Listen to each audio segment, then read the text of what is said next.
Yo, YouTube, what is going on? What is going on? It's your boy Dino Bam Bam with D107 MMA. Happy to be back in your lives with another pre-show live. And god damn it, if it ain't the return of the Mac, the return of the notorious Conor McGregor, the biggest star in the history of this entire goddamn promotion, this entire sport. He's back after 5 years, right? UFC 264 was the last time we saw Conor. 5 years ago yesterday. Me and DS were at that card. It was absolutely crazy. I remember the first thing I said to this guy. I looked over to him and I was like, DS, that's it. We're never seeing this guy fight again. And we were pretty goddamn adamant about it that we would never see him again. But here we are. We're proven wrong yet again. And yeah, man, it's absolutely crazy. And, I'm excited, man. It's Conor McGregor. For those of you that have never seen a Conor McGregor fight week, newer fans, it's wild. It is absolutely wild, and we're here to enjoy it. MMA Now in the chat saying, yo, what up, brother? MMA Now. Guys, go check them out. Go follow, subscribe, like, all that stuff. MMA Now is a true OG of the goddamn game. DS in the chat. I'm pooping, guys. Be there soon. Hey, don't worry about it, DS. We're here. So, guys, pretty stacked lineup today. Not only do we have yours truly, as always, DS, of course, he is pooping. He'll be on as soon as he's done with that. We have a professional fighter, more than likely coming on. He texted me about half an hour ago, said he'll be a little bit late, but he will be here. So we've got that. I'm sure I might be wrong. He'll probably be joining us. We got a stacked little lineup. And guys, man, I'm just excited to talk about Conor McGregor, Max Holloway. I thought there was absolutely no chance that Conor McGregor wins this fight. And I still kind of feel that way. But as we're getting closer and closer to the fight, I'm seeing the people that are picking Conor, and I'm seeing the reasons they're saying Conor is going to win. I don't believe any of it, but it's starting to kind of, like ever so slightly, convince me that Conor has a chance. And I don't know, maybe after a couple 2-3 drinks, I might be betting on Conor McGregor. But, ultimately the pick is Max Holloway for me. DS is picking Conor McGregor. So as soon as he's done wiping and he gets his ass in here, we're going to talk to DS about Conor McGregor and see what the deal is. Super stacked lineup, man. I mean, main event, Conor McGregor versus Max Holloway. Of course, it's a Conor McGregor fight. It's unbelievably big. Doesn't need to be elaborated on. Benoit Saint Denis, Paddy Pimblett. I think a very important fight for the division. Important matchmaking in this one. Good matchmaking in this one, right? Because this is two younger-ish guys, prospects, right, for the top of the division. They're having them meet each other. I think it's the perfect time after Paddy Pimblett kind of got his shot at the belt without having to fight Benoit Saint Denis. Benoit Saint Denis had his trials and his tribulations. Great time to match these two guys up. I think it's two dudes that we know they're really good, but there are massive weaknesses, massive holes in each one of their fucking games. So love the matchmaking there. There's a couple more. We'll get to them. Ethan Ewing Glazer. Bro, Drake picked Conor, but Max is on the UFC 6 cover. So the Drake curse is out there, right? Put $1 million on Conor. You weigh that with the EA Sports UFC 6 cover. Max Holloway, of course, is on the cover. Everyone loses when they're on the cover. Max Holloway goes, if you saw one of the interviews, I think it was an interview, not the press conference.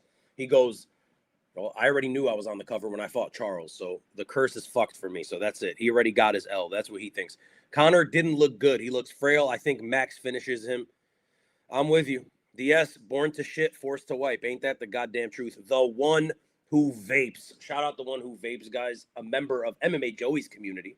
And he's out here just showing some love. Appreciate you, my boy. Ethan Ewing Glazer, if he comes out with that stiff-ass boxing stance, he's going to get pieced up. I mean, yeah, right? Like, here's my whole philosophy behind this, by the way. I don't know what this is, but hey, we all about it. Ethan Ewing Glazer, here's my thought process, right? I get it, man. I'm a huge Conor McGregor fan. Like, I've been watching for a really long time. Conor is the biggest star in the history of the sport. I make no fucking, I don't hide it. I've got the T-shirts. I've got the posters. Me and DS have flown out to see Conor McGregor fights. We've paid thousands in flights and hotels and tickets and all that kind of shit. I'm a Conor fan, man. But, like, at what point do you let your biases and this, like, nostalgia kind of go away? It's been 5 years since Conor McGregor was in the cage. 5 fucking years. And the last time he was in the cage, he left not only in a wheelchair, like he left carted out, right? With a broken, shattered leg, yelling shit at Dustin Poirier and his wife. And then the moments we've seen after that have been alcohol, sexual assault allegations, drug use, fucking, the fucking bitches in NBA bathrooms, throwing a lady off a fucking boat, if you guys remember that one. So, like, what tells you that that guy is going to beat a guy that has been a champion? a guy in that time, a guy that has knocked out Justin Gaethje last year or a year and a half ago, whatever it was. Like, it just, to me, that part of it just doesn't make sense. I think you're being disingenuous if you pick Conor McGregor. I think you're being nostalgic if you're picking Conor McGregor, or you're just doing it to not maybe be a contrarian, but to just be like, see, I told you, if it does happen. Can Conor win? Sure. He can catch Max Holloway early. Conor has great power. His hands are lightning fast. You know, when he's locked in and in that flow state with the boxing, it's there. Ultimately, I don't think the cardio is that great. There is a path with the wrestling, but what makes you think that Conor McGregor, up to 170, looking thick as fuck, is going to have 5-round cardio? We've seen him struggle with his gas tank with Nate Diaz, so I don't get it. Or you're picking him for the vibes, right? The plot. Like, that's basically what it is. I might be wrong. I'll be in soon finishing up some stuff. By all means, brother. Juice Man, it's time. You're going Max by decision. A lot of people going by decision. I think Max gets a finish, to be honest with you. That's kind of like where my mind has been with this one. Decision would be crazy. I can't imagine Conor McGregor's gas tank holding up against a guy like Max for 5 rounds, where Max is consistently just, you know how he is. He's a volume striker. He pushes pace normally. Let's take the Oliveira fight out of it. Max looked terrible last time out. Are we expecting Conor McGregor to put on a fucking Marab type performance, who, by the way, he's wrestling against Henry Cejudo right now at RAF in Georgia? Like, is that what we're expecting? I can't buy it, man. I wish Conor wins. I hope Conor wins. I think it's better for the sport. I think it's better for content. I think it's better for the fans. It ain't fucking happening. But yeah, BSD Paddy Pimblett's going to be a banger. I think Corey Sandhagen, Mario Batista is another absolute banger. Great matchmaking. 2 guys at the top of this division. It's important for the title picture, this one. Again, it is a rematch. Corey Sandhagen has a victory over Mario Batista years ago. And yeah, I mean, this is a fucking banger. A lot of people I see picking Mario. I'm picking Corey Sandhagen. I think it's going to be a y'all must have forgot type of performance. And Juice Man says the blessed express. The best is blessed, right? That's what they say. That's the word on the goddamn street. Brandon Royval, Loney Kavanaugh is a banger. King Green and Terrence McKinney. The hood go crazy for this one, right? This is the type of shit that make the hood go crazy. King Green T-Rex is going to be a fucking banger. It's like an Unk and a YN. Can't beat that. Cody versus Yanez, underrated banger. Absolutely. Friend of the channel, Adrian Yanez. Where's that one at? Boom. Friend of the channel, Adrian Yanez, taking on a former champion in Cody Garbrandt. This is free cheese. I love Cody Garbrandt. I mean, who doesn't? Honestly, a very entertaining fighter. But Adrian Yanez, the fucking GOAT, bro. That guy shows us so much love. I love it. Love it. Shout out Adrian Yanez. Good luck to him. Yes, I'm an MMA Joey guy, but I also enjoy your content too. You and the other guy always spitting great facts and analysis. It's always nice to learn things from another perspective. Absolutely, my boy. And he'll be on here really shortly, the other guy, DS. So we're waiting on him to wipe and get his ass in here. I like both Cody and Yanez. May the best man win. Yeah, I mean, this is like, if you are a MMA fan, like, I don't think either one of these guys has ever given you a reason to not like them. They're both entertaining fighters. They're both super fucking talented, great with the hands. They're going to put on, fun style of fights. Not going to be too much grappling involved. It's going to be a banger for as long as it lasts. I think Yanez at this point is the fresher fighter. I think his chin holds up a little bit better. But Cody is fast as fuck, man. He's dangerous. Damn, they got Diaz again. Nah, Diaz is in the bathroom. I might be wrong. Are you showing up? RIP to Diaz. Where are you at? Got a lot of people coming in, but everyone told me they're going to be a couple minutes late today. Kai Kamaka, Luke Riley's a banger. I think Tracy Cortez, Wang Kong is going to be interesting as well. I can't pay the bail this time, says I might be wrong. Don't worry about it, brother. I got it. I got DS. DS is on me. It's a 10-7 thing, and I got it covered, brother. But yeah, what fight are you guys most interested in, right? I mean, if you look at the early prelims, Cody Durden, Alessandro Costa, Ryan Gandra, Zach Reese is kind of interesting. Fard Basharat facing a relatively unknown guy to the UFC audience, and John Garza. Everyone's excited about Pinas, right? Like, I think in the year of our Lord 2026, if you can't go out there and just admit that you're excited at the prospect of Pinas, then you're lying to yourself. Everyone loves Pinas. Everyone's talking about Pinas. We're excited to talk about that here in a little bit. It's about to be dope. What happened to Diaz? Diaz is in the restroom.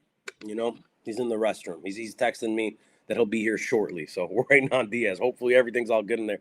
I hope Tracy loses, please. Why do you hope that? Why do you hope that? You like Wang Kong more than Tracy? That's crazy. See, to me, that's wild. I think Kai Kamaka, Luke Riley's interesting, right? Luke Riley, I believe he is a very, very talented prospect. Stupidly fast hands. He's an exciting style of fighter. It's nice to give him a veteran like Kai Kamaka and, kind of test himself, like to get to find out what Luke Riley's made of. I think he wins that fight. I think it's easy. Pinas shots from the back are so powerful and penetrating. You know what? That is true. That is true. And here's what I was thinking, Ethan Ewing Glazer, right? So we go to that really quickly. Check it out. We've got Pinas, right? So let's do a little parleysy. Let's build one here. You got Pinas. You're going to parlay him with Wang. That's already a two-legger. If you want to go for the menage a trois, then what you do is you three-leg it. You fucking three-leg it with Raw Dog. So we've got Pinas, Wang, Raw Dog. The menage a trois parlay cannot fucking fail. Hell yeah. Tracy going to have her lashes fly away again. Well, luckily, we saw that Wang Kong gifted her some eyelashes last night at the weigh-ins, at the ceremonial weigh-ins. That was dope. Look, I think a lot of people are underrating Tracy Cortez, man. I'm not going to sit here and pretend like Tracy Cortez is this, fucking world beater, that she's spectacular and all that kind of shit. But she is a really good grappler. We know that. She's got good submission skills. She's heavy on top when she does get there. The hands are slightly improving, right? She doesn't look out of her element when she's on the feet. Now, let me click on that fight. In terms of a stand-up fight, I'd be delusional. I'd be fucking delusional to say Tracy Cortez beats Wang Kong on the feet. That's not the case. But Wang Kong's fucking biggest hole in her game is the takedown defense, is the ability to get up. We've seen her struggle with that. Tracy Cortez, a really fucking good grappler. She's training in Mexico now. She's been training at altitude. She's been training the hands down there with a bunch of Mexican boxers. And she's not stupid. She's going to be like, yo, I see that this lady fucking blows at wrestling. She's a really powerful, dangerous striker. I don't want to get knocked the fuck out on national television. I'm going to wrestle her. So I think Tracy Cortez is going to go in there with a Marab-ass mindset, just takedown, spamming takedowns. She's going to look to wrestle fuck Wang Kong, who can be wrestle fucked, right? Is Tracy good? Yes, but Tracy is just there for the beauty contest overall. This is the fight game. I love when fighters remind her. That's why. But, when have we seen Tracy Cortez, I want to say, when have we seen her get, out fucking class? There is a massive discrepancy here, right? A lot of the girls that have been able to beat Tracy's ass have been able to, nullify the wrestling game. Wang Kong is such a specialist. She's a pure stand-up fighter with no ground game. And if you want to rate Tracy Cortez's skills on, a 5-star thing, her grappling is 4 stars. Her striking is 2.5. She's facing Wang Kong, who's a 5-star striker. I'm not doing that shit. Her wrestling is ass. I'm taking her down. I'm not getting embarrassed on a counter card. And that's just what it is. Rose and Blanchfield, right? Aaron Blanchfield, a great wrestler. Thug Rose Namajunas is a world champion, right? Good jiu-jitsu skills, decent grappling. I get it. And Rose was a very technical striker herself, but she's not as dangerous as Wang Kong. This is going to be I need to take this lady the fuck down.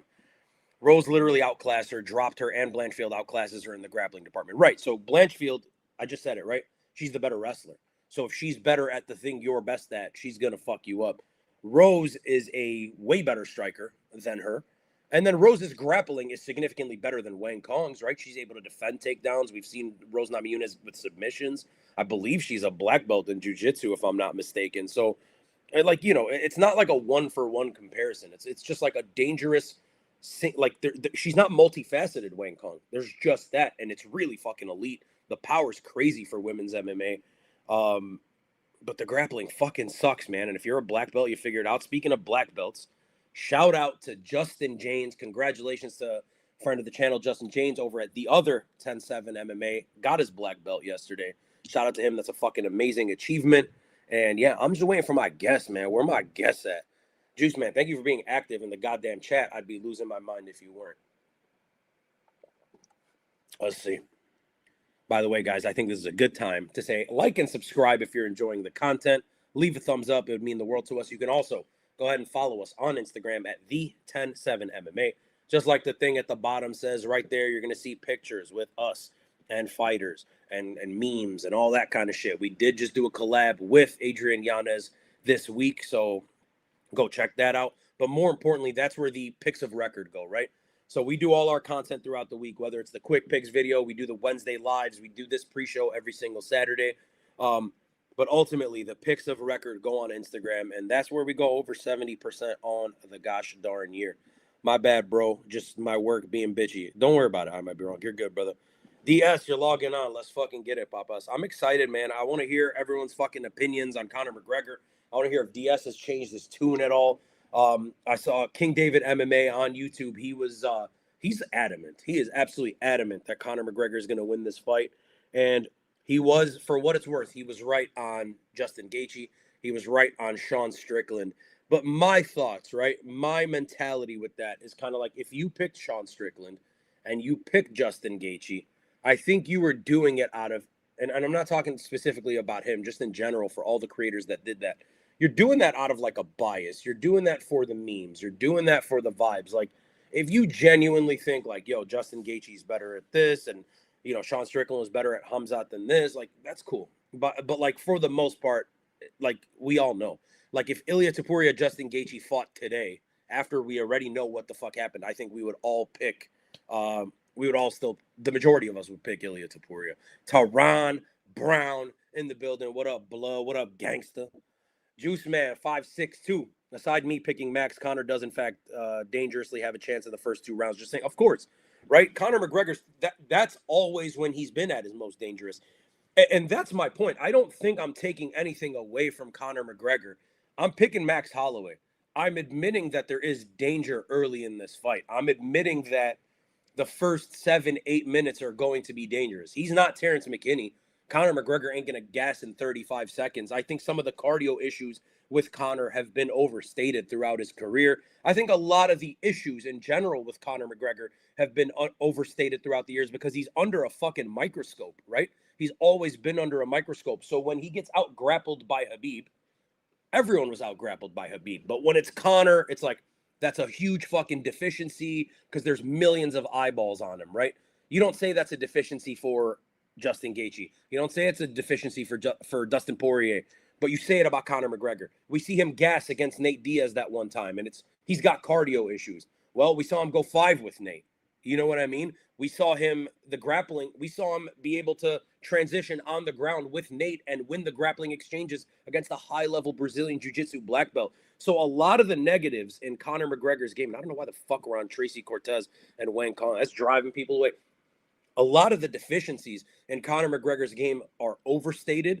They're overseen by the public, but it's because there's such a huge magnifying glass on him. I truly believe that those deficiencies are there, but they're overstated. I think right now, though, what we have to consider is the fact that it's been 5 fucking years outside of the cage.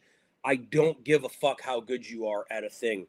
And everyone has things they're good at. And, very few of us have things where we're the best in the world or amongst the best in the world. But you got to think about it from another field, right? Like, let's take Lionel Messi. They're playing soccer tonight, the World Cup, fucking good luck, whatever. Lionel Messi, if he were to stop playing soccer for 4 years, 5 years, and then step back in, like let's say this World Cup ended and he didn't play another fucking second of soccer. He was out there, he was drinking and partying, which is completely not his style, but he's doing that. And then in 4 years' time, they're like, yep, come on, Argentina needs you. Like, do you think he's going to be good? He's going to be fucking terrible at soccer, right? And it's the same with basketball. It's the same with fucking whatever. It has to be the same with fighting. Unless Conor has been putting in like an absurd amount of work, I just can't imagine he beats someone that's very high level that has been fucking doing this, man. That's the problem.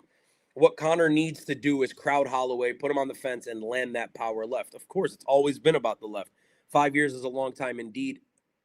The drug problems, the alcohol, the broken leg, the court cases, all that shit, bro. The PED use, some people are saying that's going to be a positive. Some are saying a negative. I mean, he's put on good weight, so that is a positive. Like, it's fucking weird, man. It's a weird situation. A lot of people talking about Holloway will be way taller than Conor. Not true. In the cage on Fight Night, Holloway is not going to tower over Conor like he did over Topuria Volk. Yeah, I want to say he's like 1.5 to 2 inches, which, hey, I'm just saying. 1.5 to 2 inches can be a lot of inches in certain ways, right? Let's not act like it's nothing, but yes, it's not like a huge discrepancy. Even when Diaz took a 3-year hiatus and came back for UFC 241 versus Pettis, he got tired in a 3-rounder, but still made it happen.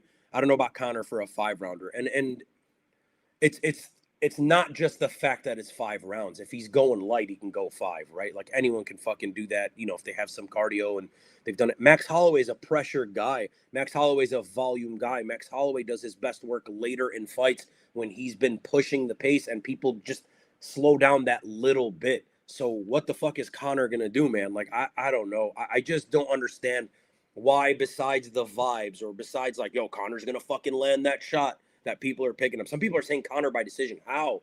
How's he gonna be better over the course of 25? Finish, fine. I'll grant you that. Fucking decision is crazy to me.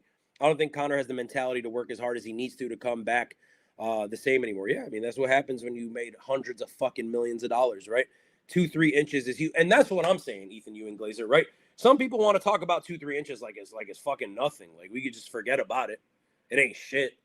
2-3 inches or whatever, bro. 2-3 inches is a lot, and I've been trying to tell people, like, sometimes that's all you got, and you got to thank God for those 2-3 inches. It's a lot. Don't let anyone fucking tell you otherwise. Fuck that. True, but Conor will be the longer fighter, and we don't know that, Teron Brown, right? Because again, we're talking about 2-3 inches. I'm playing with you. True, but Conor will be the longer fighter of the two because of the longer reach he has over Max. Sure, but I don't know. Max fights long. Conor, I guess Conor does too. Conor doesn't fight long. He fights out of range and springs in. Max is a longer type of fighter, and I can't wait till our friend gets here, the professional fighter, and we could talk about that with him. 170, bro, he's going to be a bigger and stronger than Holloway. Powerful too, yeah, but like Holloway's the same fucking weight, you know? It's not about the size of the sword. It's about whoever's using it. And you know what? That word, you know, from your mouth to God's ears, Ethan Ewing Glazer, I fucking love that. That's why you're here, bro. You be pitching some crazy fucking insight. You're right. You're right. And I hope my girl's watching this, and I hope she makes note of that shit, because fuck yeah. Fuck yeah. Shout out Ethan Ewing Glazer. Yeah, guys, I don't know, man. I'm trying to convince myself. Like, Teron, I see you're pushing for it, right? Give me your pick, Teron Brown, in the chat. Why? Give me your pick and why you think that, you know, whoever's going to win is going to win. Someone convince me. And when Diaz gets here, he can do the same fucking shit. Convince me of why this guy is going to win the fight. And here he is. Speaking of which, my friend Diaz, how's it going, baby? What's up, man? Hey, Diaz. I was just asking the chat while you were, you know, like getting set up right now. Someone convince me. I'm waiting to be convinced. Why the fuck does Conor McGregor win this fight?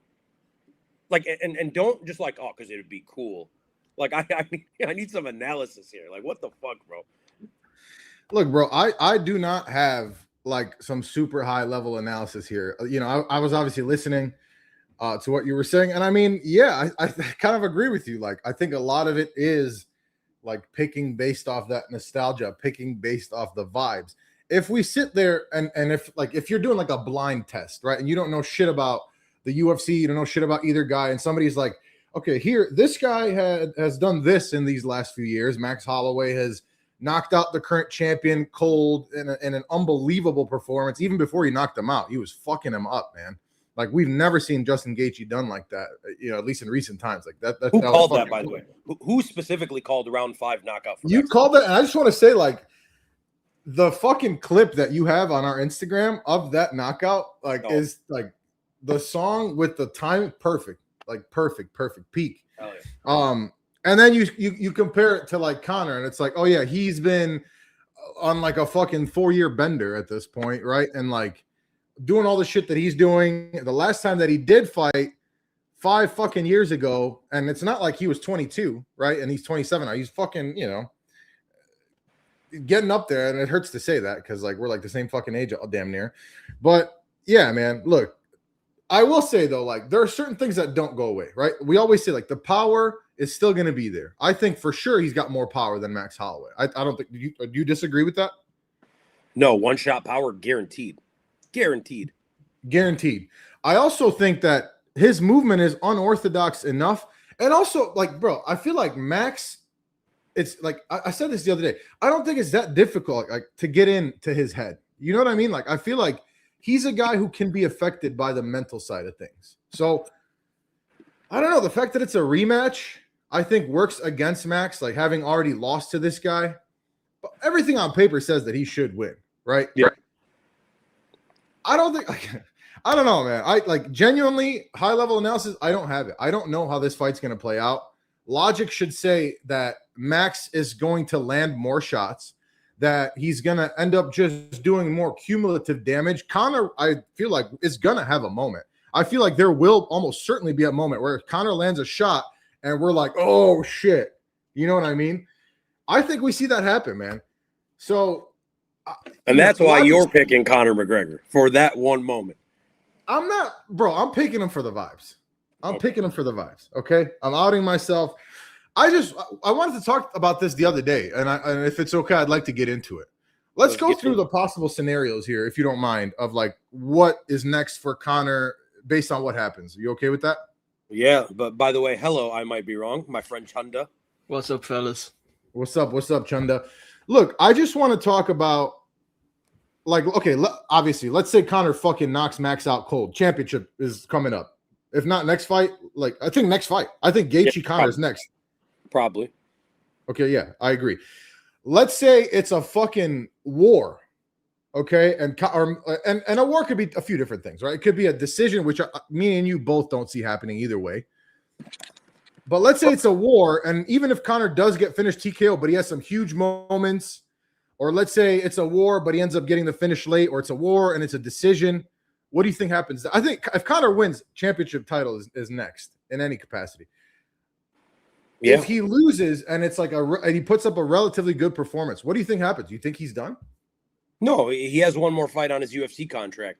I honestly, as shitty and negative, as the outlook as this may be, I think that's best case for Conor McGregor, right? Because I think he loses this fight. I'm being honest with you. So I think best case is he loses. He doesn't look bad. He looks great. Maybe it's not a finish, or if it's a finish, it's kind of a weak one. But Conor showed tons of moments where he had Max hurt and shit like that. Bring out the red panties. Hey, I think that's best case scenario. You book him against the big name next, right? That's when you could that's when you could bring in a Nate Diaz and have that trilogy if the UFC wants to let him potentially walk on a W, or Jorge Masvidal, or like a name like that where it's a very winnable fight after. So you think it's a gimmicky fight essentially if he loses? Unless they're just like, go fuck yourself. We don't want you leaving here with any credibility. So Netflix is not interested in you. So we have the ability to beat anyone's offer, and they're like, here, have Shavkat in his return fight, or like have Sean. Nah, bro. They would never fucking do that. They would never fucking do that. That's not gonna happen, bro. Like, I could still see it being Chandler Conor if he loses. Yeah, why not? Chanda? Yeah, honestly, yeah, I agree. Chandler versus Conor makes no sense. Both on losses. Yeah. What if he gets absolutely demolished, like gets fucking dominated? You think then I could see a Nate Diaz fight becoming even more of a potential reality. But even then, I would say, okay, of all the outcomes, and I want you guys to answer this too. I would say of all the outcomes, I'll take them all combined. I think the most likely next fight for Conor, assuming he doesn't just hang it up, is going to be Michael Chandler. Yeah. Yeah, I'd agree with that. I could see it. I'm still leaning towards Nate. I would much rather see the Nate fight. Yeah. I guess, you know what? I take that back. Depending on how this goes, if Conor gets fucking completely outclassed, yeah, I would rather see the Nate fight. But Michael Chandler is just fucking dumb enough where Conor is, even if he gets fucked up in this fight, he could still win it. Yeah. Fair. Quick to the chat. I want to catch up, not let these guys think we're forgetting them. Ethan Ewing Glazer. If Conor fights the same long-rangey counter-heavy style he used to, he could pull it off because Max Holloway has ridiculously short arms. Got the That's exactly what that's one thing we didn't talk about on the other day on the breakdown. Thank you, Ethan Ewing Glazer. That's exactly what I want to say too, bro. Conor has like long-ass arms, and Max has some like T-Rex arms. So yeah, but Max also does fight long. Like, he does fight long. No, did he? But Conor's so unorthodox, bro. And like also like I feel like one of Max's weaknesses is the counter left. And Conor has still to this day, I would say, I mean, we haven't seen it in a while, but like that's not a thing that goes away. That counter left is legit. And this is spoken from someone who has a mean ass counter left, DS. Shout out DS and that counter left, baby. Type shit. I got Conor. He's gonna find a KO every time he hits Max. Max will get stunned. Let's see. Max head gonna snap back every time that Conor hits him. Period. Juice Man says this night. What do the kids say nowadays, or the ladies? Clock it. Yeah, clock it. I fuck with that. Tyler Betts in the goddamn chat. Shout out Tyler Betts. Ethan Ewing Glazer. This card has potential to be the best card of the year, to be fair. Stacked with entertaining fighters. It's International Fight Week, man. Every International Fight Week's a fucking banger. We've been to a couple, 2 triadies, me and you, DS. Yeah. I mean, Yeah, very fond memories of an International Fight Week. The one, like, obviously, the Conor one, as soon as he snapped, we heard him snap his leg, and we immediately got up. Like, we heard the snap of his leg, and we're like, all right, let's go. Get the fuck out of You here. know the SpongeBob meme where he's like getting up from like the seat, like where he's like, you know what? That was literally, huh? My visual, right, of that, it was weird because I didn't know he broke his leg. I was like, Well, I knew it. I knew instantly. I was like, oh, that snap doesn't just happen. Like, my view, see, I didn't see the foot. My view was behind, it was directly behind Conor McGregor. Like, I'm looking at him from his back. Poirier's in front of him. I see them like do the exchange, and Conor's left like whizzed by Poirier's face, missed by like what looked like an inch from my angle. And I was like, holy fuck, like these guys are throwing down. I thought Conor was winning the round. Then he like goes down. I assumed he stumbled. I assumed he just like stumbled back, not off a hit, like he tripped or something. And then I was like, man, Herb Dean just like, don't fucking end it. There's a few seconds left to swarm. And then like the round ends. And then I see Herb Dean do this. And I was like, what the fuck? And I look, and then I see Conor's leg just fucking dangle. I was like, yeah, let's get the fuck out of here. I'm done with this shit. But Juice Man's a great name. Remember, OJ the Juice Man. Hey, make the trap. Hey. Hey, shout out OJ the Juice Man. One more fight left on his contract. Oh, definitely if he wins, automatic shot to the title. They want to squeeze every penny out of him.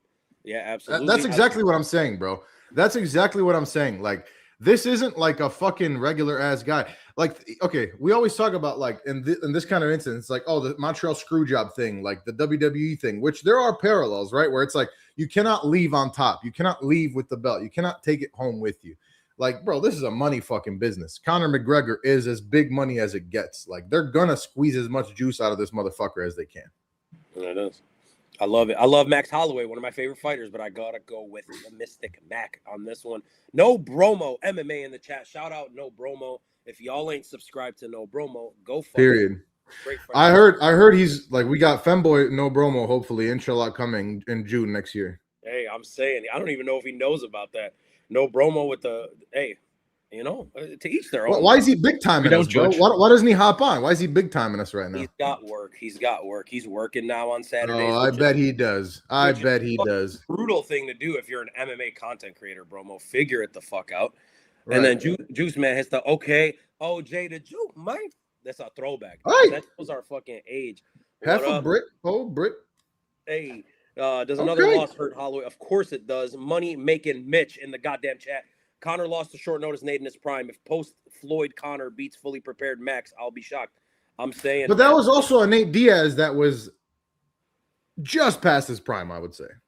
Mm-hmm. Femboy Bremo, I guess, is what No Bromo was saying. Look, okay. So, Diaz, I got your thoughts. Everyone knows my fucking thoughts on this. Femboy Bromo. You got to talk to Vex. Ask Vex about it, Bromo. He'll tell you. Chunda, I might be wrong. Give me your main event breakdown. Like, just full thoughts on what the fuck this fight is. What kind of Conor McGregor are we even going to see tonight? I have no fucking clue. Honestly, zero clue. No, because he looks... Nobody can know, bro. Thank you for saying that. He looks like he's locked in, but can I trust that? Can I trust that he's locked in? And also the age. The fucker's near 39, isn't he? Like 38 right now. Type shit, yeah. Around that age. His style is to say loose, stay quick. He's turning 38 in like 3 days. Oh. God damn. He's just about 38. His style is fast. I love that. Sorry. 38. But fast reflexes, like quick reaction times. When you get older, you start to lose that.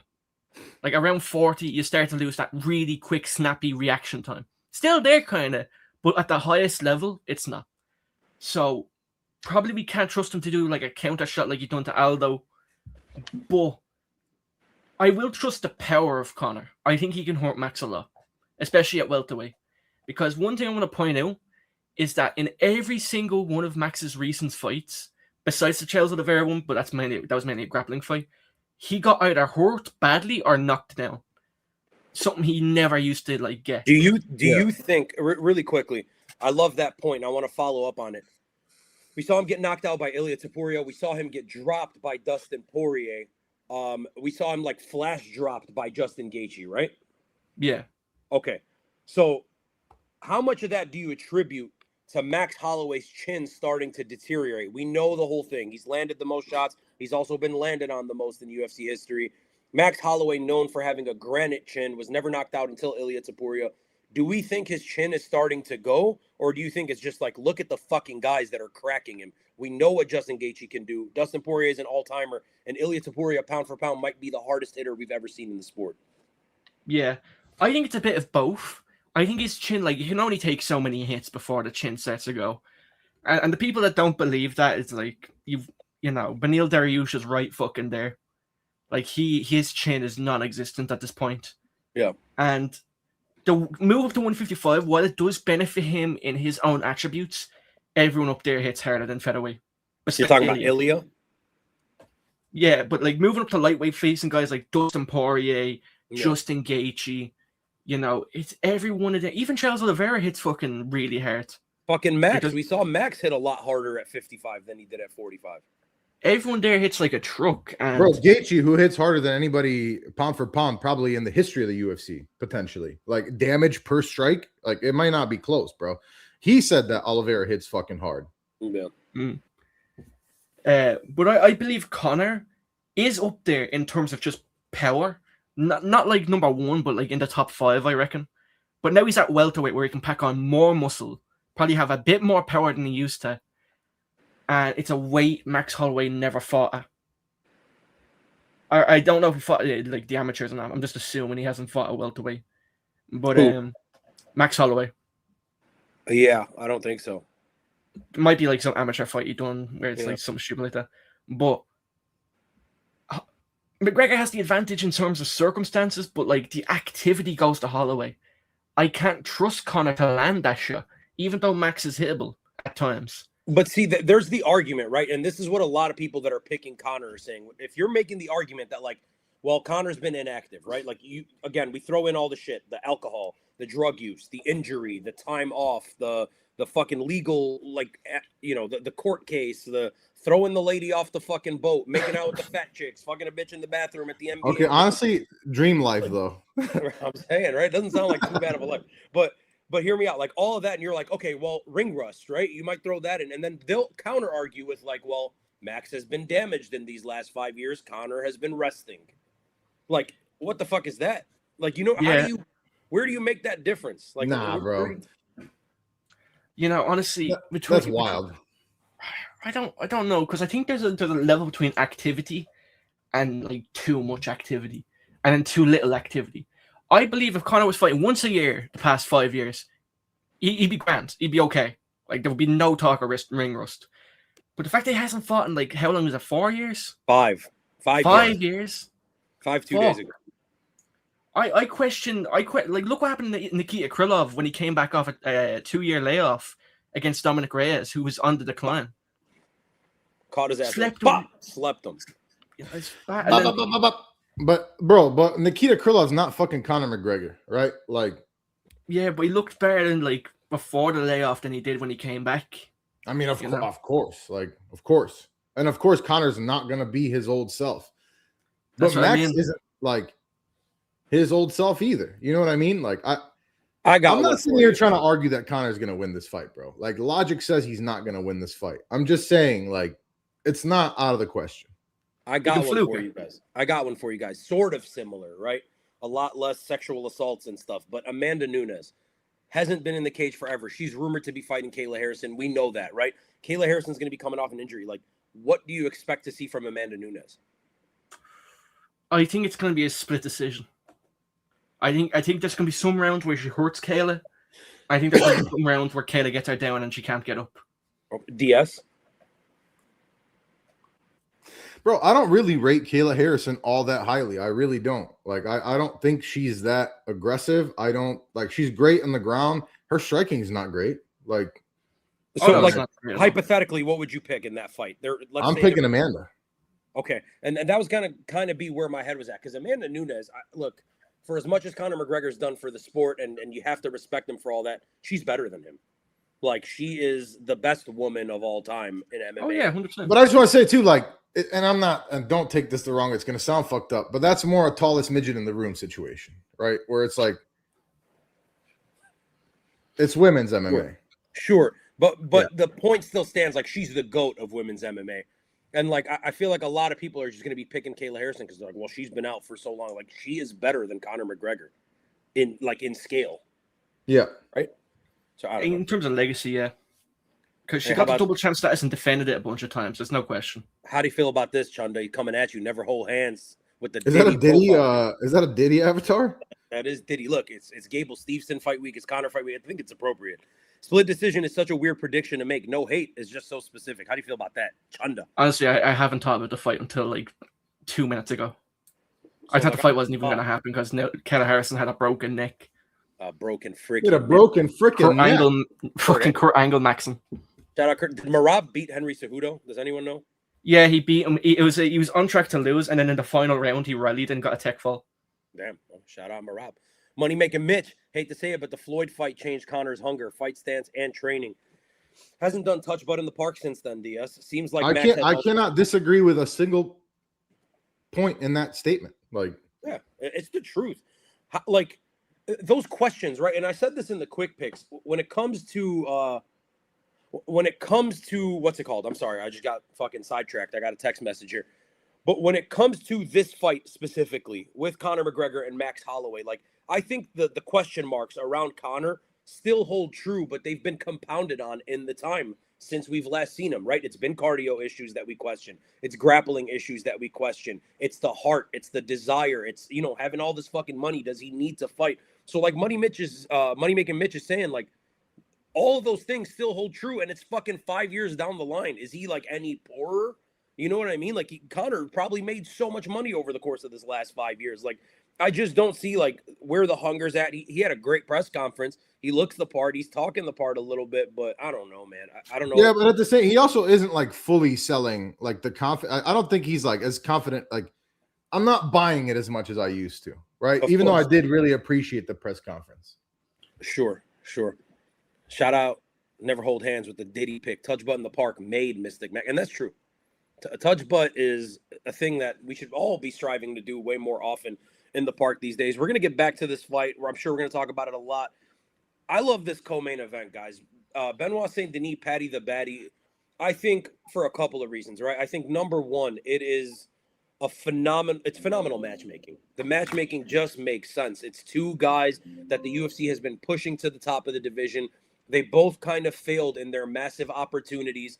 And now it's kind of like, yo, which one of you guys is going to be on the short list for this next title shot or whatever the fuck the case is? Two dangerous guys, two very good fighters that have like crazy weaknesses, but they're entertaining as fuck. BSD, Paddy the Baddy, DS, give me your thoughts on just this fight in general, like the stakes, what it means, the matchmaking, and give me your prediction. Man, I love the matchmaking. I'm a big fan of both these guys, right?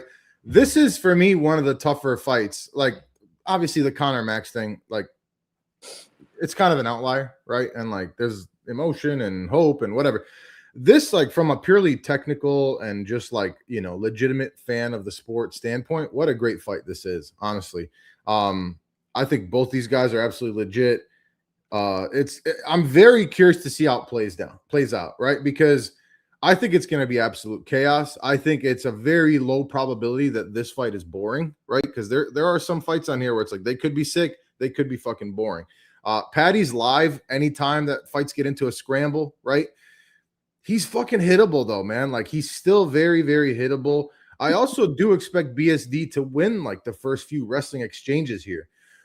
My concern is that cardio could be like a deciding factor late. And we've seen Paddy fade for sure. And we've seen BSD put on some legit pressure, but we've also seen him absolutely clipped when he's putting on legit pressure. And Paddy, while striking isn't like technically something crazy, he's got some power, man. And BSD's chin, there are still some questions about it. So real quick, when it comes to cardio, I'm sorry, really quickly, just throw this in there. Yeah, we've seen Paddy fade, but we did see him just go 5 with Gaethje. Yeah, he wasn't like super fucking fresh. And he did look pretty there. He had some moments late in that fight too. Right. And then you talk about the cardio. What about you're talking about Stinky Boy over here, Mr. fucking staph infection himself.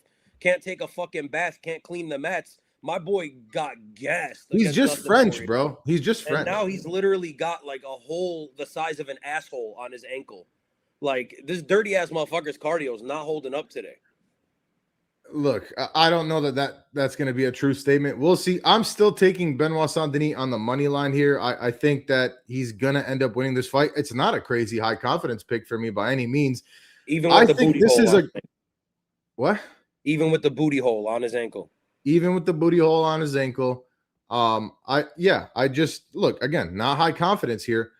I am very, very excited to watch this fight. And I could see it play out any fucking way. I could see either guy getting a sub. I could see either guy getting a knockout. I could see like a wild decision that just like is like a hard fought ass one, like in the later rounds here. I think this is potentially. By the way, what are the odds at? Is Patty still an underdog? I'm pulling up the odds right now for you. If you don't mind, yeah. I'm still going to go BSD by decision, man. But if Patty is still an underdog here, I think Patty plus 124.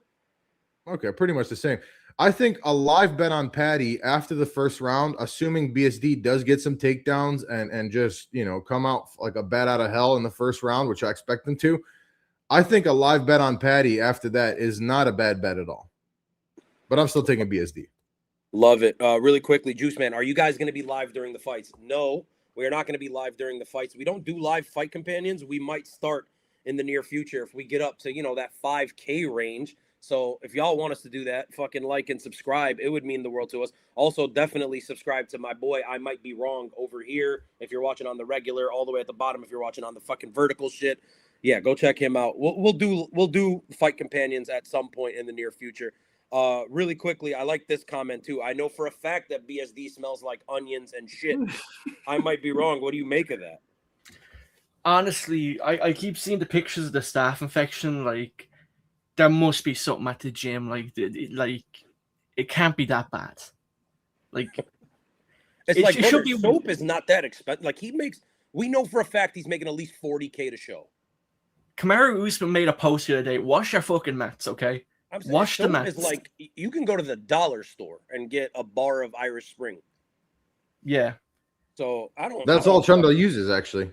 Do you use Irish Spring? I might be wrong. No, it's racist. I'm just kidding. I love it. All right, break this down. We don't want to be racist or offensive. It's okay. I'll let you off this time. You're Irish. It's like you can say the words, right? Like you can the M word. Yeah, like ginger. No, you know the M ginger. Word? The letter M. Yeah. Yeah. You can say it. I can't. I'm I don't just know what you're talking about, but anyway, I'm gonna break down this fight now.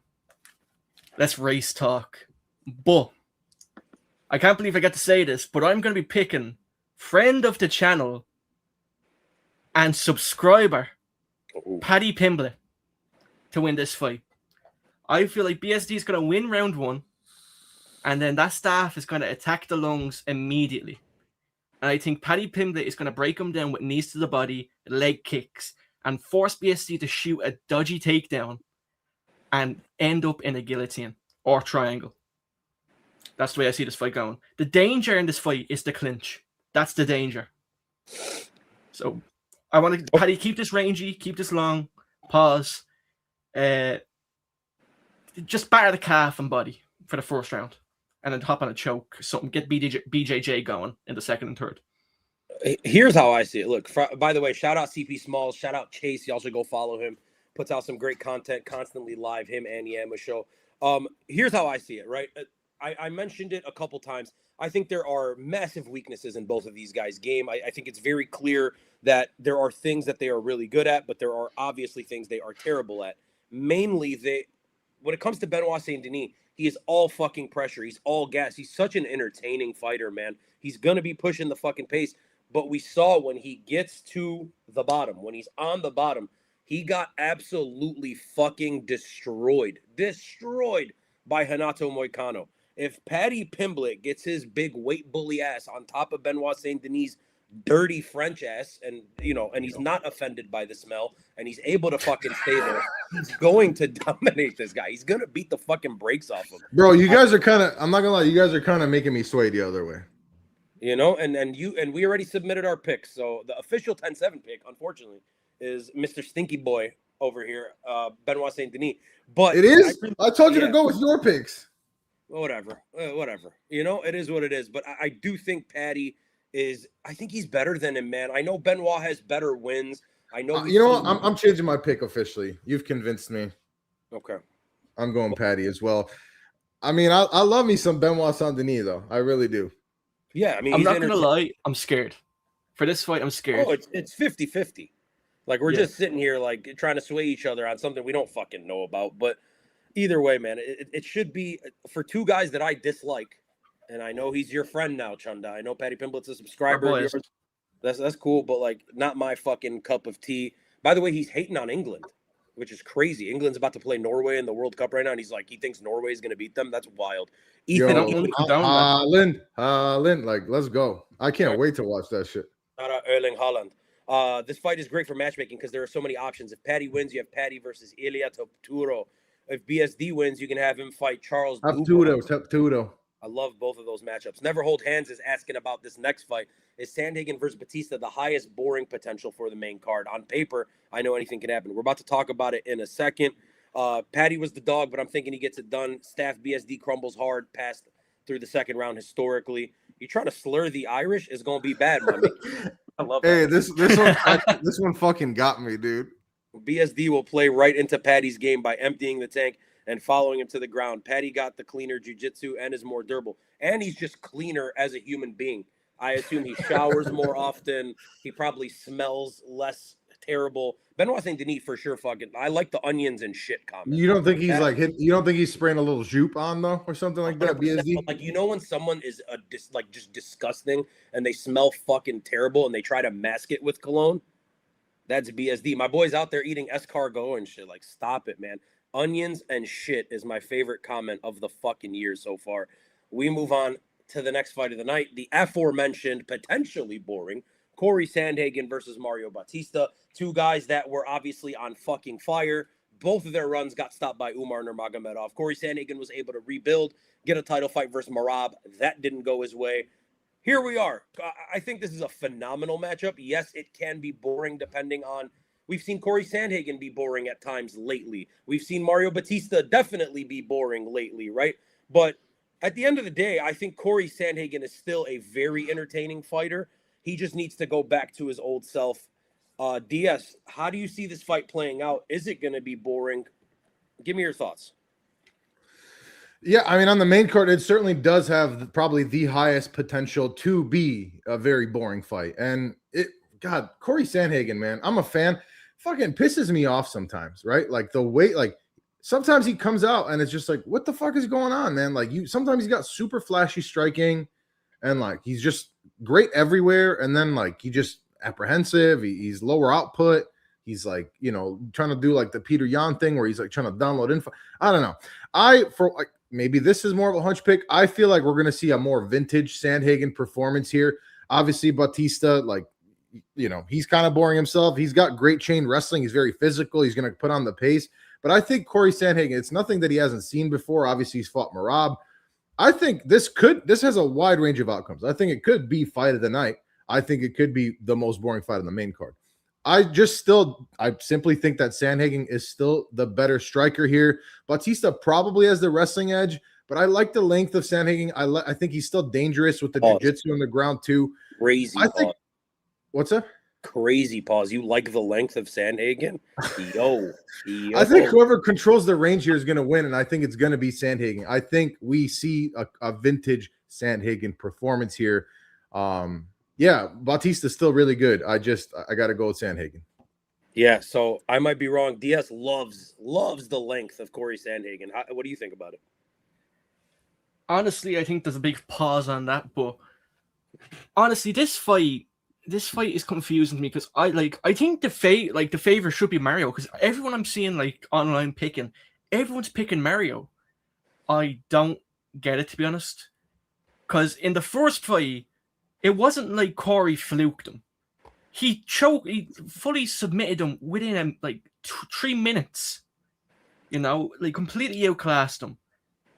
And like people are picking Mario now because he outstruck Patchy Mix.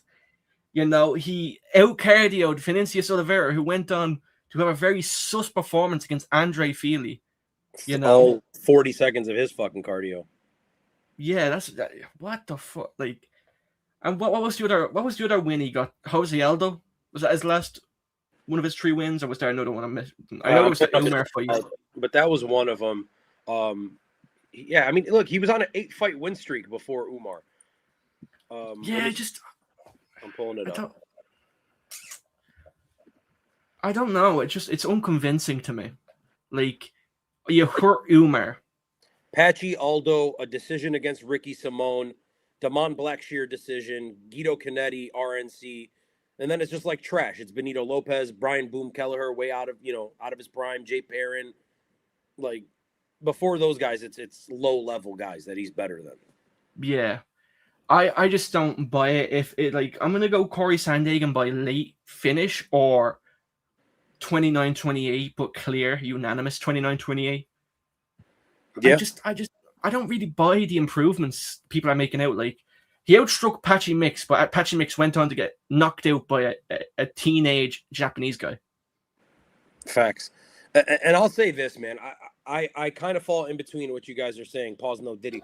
But I think more improvements have been made by Mario Batista than have been by Corey Sandhagen since the time we last saw them fight, which has been a long fucking time. So that's saying something. I think Mario Batista has like firmly, imposed himself towards the top of this division. He belongs here. He is a very well-rounded, good fighter. I love what Chase is saying here in this comment, saying almost chinned Umar too while Corey sat in his lap for 25 minutes. That is like fucking massive. Because, yes, Mario Batista, while he did lose that fight, for all 15 minutes, he was trying. He was fucking putting everything on the line, trying to find a finish against Umar Nurmagomedov. Corey Sandhagen fucking no-showed that fight. Just absolutely the worst performance of his fucking career. So that, if you compare those two, I get why people are picking Mario Batista. I just think that with Corey Sandhagen, there are moments that are slightly too big for him, right? We've seen it with Peter Yan. We saw it potentially with TJ Dillashaw. We saw it with Merab. We saw it with Aljo. We saw it with Umar. Like, when he gets to that peak moment, he tends to freeze up. But when he's facing the guys a little lower on where his confidence is there, he's fucking people up, man. And Mario Batista is a guy, he already submitted in one round. So he's going to go into this with massive confidence. He's going to go into this with a perspective of, like, my career is on the fucking line. If I ever want another title shot, I can no longer lose again. One more loss for Corey Sandhagen, and he's never sniffing the fucking belt again. So that plays into it for me. I do want to touch on this comment really quick. I think the former fat gym bros like Roundtree are probably the most hygienic fighters. I can't justify this take, but I'll stand by it. I'll tell you, as a fat guy myself, you can't be fat and fucking disgusting. You got to be clean. You got to smell good. So, like, yeah, agreed. I am going with fucking Corey Sandhagen. I think it is going to be a vintage performance. I think we might get a finish of Mario Batista. If not, it's going to be a 15-round war where Sandhagen will go back to that unique, unorthodox striking style. He may try to mix in the grappling because finding a submission was so easy for him last time. So, I don't know. That's what I'm going with. What he say fuck me for? Says Never Hold Hands. Haven't seen vintage Sandhagen since the Yadong fight. Super Mario beat Sandman in a boring way. We'll see, man. We shall see. I don't have enough faith in Corey to come out and fight like how he used to. And if he fights the boring, hesitant, staring contest style he has done recently, he's going to get volumed and lose. By the way, I do fully agree with that. Like, yeah. If that is what happens, that's exactly what's going to happen. Like, he's going to get out volume and lose, and that's when the most boring fight on the main card scenario happens too. So, like, I wouldn't bet on this. I'll tell you this right now. I would not bet this fight because of this Corey Sandhagen factor. Like, what kind of mentality is he going to come out with? Because, yeah, I mean, somebody else said it. We haven't seen vintage him in a while. And, I mean, I agree with that. I just have a feeling that, kind of like what you said, like, this is the kind of opponent where he will come out and be more of a vintage version of himself and actually try to do some damage here. Yep. And then, like Never Hold Hands is saying here, look, it's going to be interesting. They're very high caliber fighters. So the adjustments and the changes, it's going to be fucking amazing. I do see a path where this can be boring, but I just think as an MMA fan, it'll be an interesting one to watch. Teron Brown is going with Mario. And OJ the Juve, man, he just out here, DS, with the shades on, looking cool as fuck. Can you throw your shades on real quick? There used to be. Just for the juice, man. There we go. I fuck with it. Yeah, I think high potential of being a great fight, some potential of being boring. The next fight, no fucking chance in hell. No chance in hell is this boring. We've got Raw Dog, Brandon Royval taking on the fucking surging Loney Kavanaugh, who, by the way, if MMA lore and UFC lore and plot armor hold true, Loney Kavanaugh is the next champion of the world because he was knocked the fuck out by Charles Johnson, friend of the fucking channel. And if you get knocked out by Charles Johnson, a la Joshua Van, probably go for the title. DS, give me your breakdown on this fight. Look, I'm taking Loney Kavanaugh, man. I am. I know MMA math doesn't always math, right? But the fact that like he just put on a clinical performance against my boy Brandon Moreno, I still think Moreno's better than Royval, and I know it's close. I'm not saying it's like a crazy margin or anything.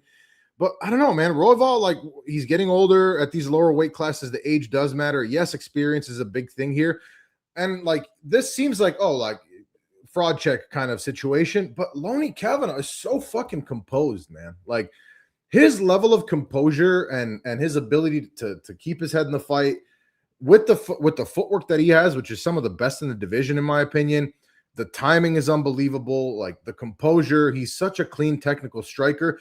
Royval is going to want to make this wild, right? Like he's the wild scrambler. He's the guy that's got dangerous submissions. He's got constant pressure. He's not going to stop attacking. I just think that eventually that's like he's going to wear out doing that, right? And Loney Kavanaugh, with how composed he is, I don't think he's going to get rattled by all that, man. I think he's super legit. I think keys for him are to stay patient here. Do not get dragged into those scrambles by Royval and just use that movement, right? Use that movement to stay out of the shots. Use that move, just win with movement, essentially, right? Yes, it's a big step up and not compared to Moreno, but like he belongs here, man. He belongs here. He's the cleaner fighter. I think he's going to get this done by decision. I might be wrong. Honestly, to say like there's zero chance of this fight being boring, I kind of disagree with that because Loney Kavanaugh has really good wrestling, and if he does get into trouble on the feet, he absolutely could clinch against the fence because we saw it in I believe it's the Jose Ochoa fight or the Felipe Dos Santos fight, where he just took him down and it was just, he stood in guard doing pitter-patter ground and pound for the majority of the fight. So to say there's absolutely no chance of this fight being boring, I wouldn't go with that, but I'd say like there's 75% chance of this fight being entertaining. That being said, you got to factor in like Royval's scrambly as fuck. You know, Yeah. that's why I'm saying that. Like, I just don't know that you're able to hold him down for that long. But I get what you're saying. Royval, I don't know. I don't like Royval doesn't really have boring fights, man. Like, I don't think he's going to be conservative. Like, unless you think Royval's going to come out and like try to be more conservative than he has been in the past in this fight, I don't know, man. I think this is going to be a sick fight.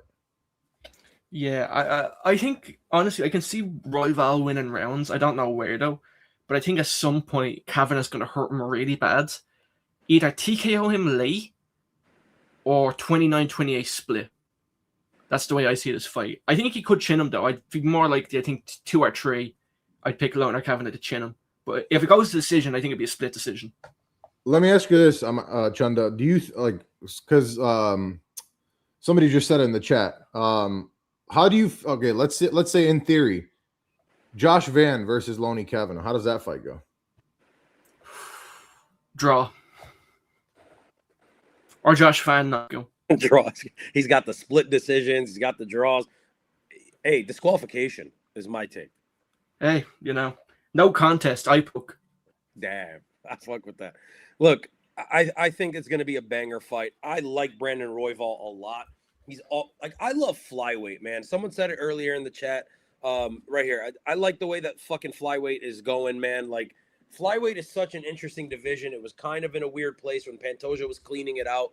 I hope Pantoja gets his belt back. That's like personal biases. I love Pantoja, but it's such an interesting division, man. All these young guys are so fucking good. They're fast. They're explosive. And DS, you said it on the live that we did earlier in the week, where you're like, people like to shit on flyweight. Like, these little ass guys are skilled as fuck, and they leave no room for error. That's a sick ass picture. They leave no room for error, man. They're fast, they're exciting, and I think from a speed like standpoint, Loney Kavanaugh's hands might be the fastest in all of flyweight, which is fucking wild. Like when he lets them things go. The Brandon Moreno fight is interesting because I think Brandon Moreno, aside from Lonnie Kavanaugh, and not taking anything away from Kavanaugh, I just don't think Brandon Moreno looked his best that night. How much of that is that he's done? How much of that is, whatever was going on, maybe an injury, maybe a bad camp, bad weight cut? Like, we don't know. But I'm sort of taking credit away from Kavanaugh for that because I feel like it was a lot of Brandon Moreno not being himself. With Royval, I think it's clear that he's no longer the guy he was, right? We saw him a year ago at International Fight Week lose to Josh Van in a fight that I think he was winning. A bad mistake in the last 30 seconds of that fight. He gets dropped, and I think that cost him the fight. Then he goes out against Manel Kopp and gets fucking chinned. How much of that is Manel Kopp being on steroids? How much of that is Manel Kopp's crazy power? It's hard to get a read, but we have to start questioning Brandon Royval's chin. And if you are starting to become chinny, Lonnie Kavanaugh is not the guy to fuck around with because he's got crazy power for the division. Hurts me to say it. I'm going Lonnie Kavanaugh. I think he's too fast. I think Brandon Royval will be slightly hesitant at the beginning until he gets into the fight, which will lose him those early rounds. I'm probably going decision, but I don't mind what I might be wrong with saying with a late knockout. Michael Chandler said he will be the backup for the main event. I saw Renato Moicano make a post on this. It was really fucking funny. He's like, Michael Chandler says he's stepping in as the backup. The UFC has not asked him to. He's just there stepping on the scale. Yeah, I saw that. Ready to go. I thought Mauricio Hoofy was supposed to be the backup, like actually. I don't know if he weighed in yesterday, but that'd be sick. Royval Van was a banger. Absolutely. It was one of the best fights of last year. Split predicts. Boy, stop it. Teron Brown says, I don't see him chinning Royval. I can see him winning a dominant decision, though, because Roy has a great chin. I hate the flyweight and bantamweight divisions. I think that's crazy. Those are, to me, like, those are the best two divisions. Like, I know they're small. I mean, skill for sure. I might be wrong. Honestly, as a Marab Glazer, I can't allow the slander, I think bantamweight is the best division in all of MMA right now. Look at Fat O'Malley. That's crazy. That picture's sick. I mean, this is what happened if they moved it to featherweight. Even if Sean O'Malley looked like that, he would still be cleaner than Benoit Saint Denis under the titty. Under the titty. Yeah, like stop it. I predict a doctor stoppage. Loney slips on that ice that his corner spills after icing his calf, goes down, breaks his collarbone. Joe Rogan fucking has a meltdown. Just another meltdown. That'd be crazy. Look at these Three Stooges. True Sewell in the chat. Do you think they play mind games with what they show and say on Embedded? Yeah. I mean, the UFC is like directing that, They're producing it. They're directing it. There's definitely biases put into that. Love lightweight, featherweight, great divisions themselves. Josh Van is up there with Kavanaugh when it comes to fast hands in the flyweight division. Josh Van, I think it's time to say he's the best flyweight on the planet. Is that like going out on a limb? I know he's a champion, but are we there? I've been saying it. Until he beats Pantoja, actually, I cannot say that. When he beats, I'm just kidding. Shout outs, titty power. And I just want to say, I've been on the Josh Van train or van, whatever you want to call it, a long time. Like, you can ask Dino right here, right? Like, off the rip, I was like, yeah, this kid's fucking special. But I still didn't like how he handled himself in that after he won that. But yeah. Two things we know about DS. He is on the Josh Van, has always been, and he loves Sandhagen's length. Those are like unquestionable. Those are the two things he likes. Oh, Sally drinks duck nut. Hey, that's maybe.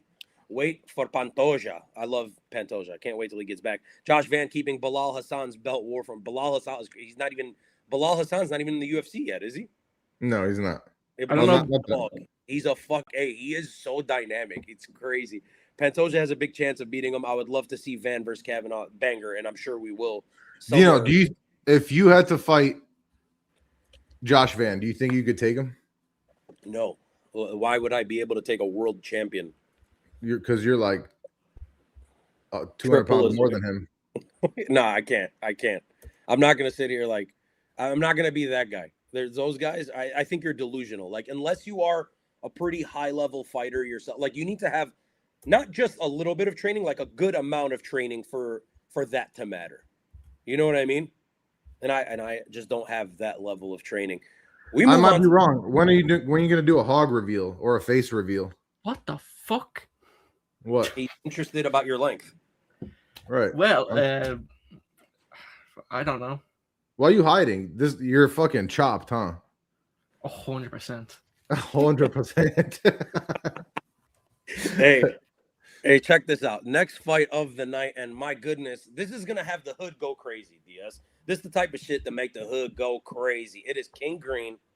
It is T-Rex Terrence McKinney. It's Unks and YNs. It's like a generational clash. It's like, this is what I'm here for. Shout out Bobby Green for the fucking new custom shorts, which are pound for pound top 3 sickest shorts that the UFC has ever made. They got the black bandana design on them. They're sick. This fight's a fucking banger. I'm gonna be excited as fuck for as long. First of all, I think it's called Paisley, just so you know that design. Yeah, it's like a Paisley design. Yeah, you're right. Look at DS, the fashionista himself over here. DS, break this fight down for us. I got a sister. Not only does he know fights, he knows fashion. Stop dead naming King. Like never hold hands comment. Fucking yo, never hold hands. Fucking hilarious, dude. It's just like, look, here's the thing. I don't want to dead name him. I know it's 2026, but like, as a man, It's ma'am. It's ma'am.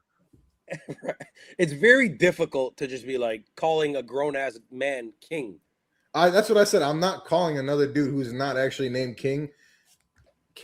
Also, you remember that wasn't that an NBA player named God's Gift? I'm not calling you that, bro. I'm not calling you that. I'm gonna call you GG at best. If you're lucky. If you're lucky. Look, I don't have high level analysis for this fight. Okay, it's a Terrence McKinney fight, and he's fighting an even fucking weirder guy, and Bobby Green. Okay. I am just going to say that I think he will get it done, okay? I think he's going to come in, fucking Tasmanian devil. And look, Bobby Green is great defensively, right? He's got great footwork too, but he's getting older. I think Terrence McKinney does find a shot. I don't trust the chin of Bobby Green at this point either. I think Terrence McKinney does find a shot, and then I think he gets a sub. I told you this. Maybe you think I'm wild for this. I think he gets a late first or like mid to late first round submission. And this, people sleep on the ground game of Terrence McKinney. All this being said, if he gets out of the first round, Bobby Green, live bet all day. Facts. And Never Hold Hands says MMA fans are too base to have called Meta World Peace by his government. Brother, we're from Chicago. Is Ron Artest sipping Hennessy at halftime? Like, we don't play that kind of shit around here. God, man, hey, by the way, did you guys see fucking Caleb Wilson though? Shout out Caleb. Hey, what is it? 30 something yesterday? 35. What's called? Summer League record. Hey, that's good. We got a real one, dude. He looks fucking unbelievable. So check this out, Yusuf in the chat. If Connor TKOs Holloway with a groin attack, I might be wrong. Can we get that face or hog reveal? No. Okay.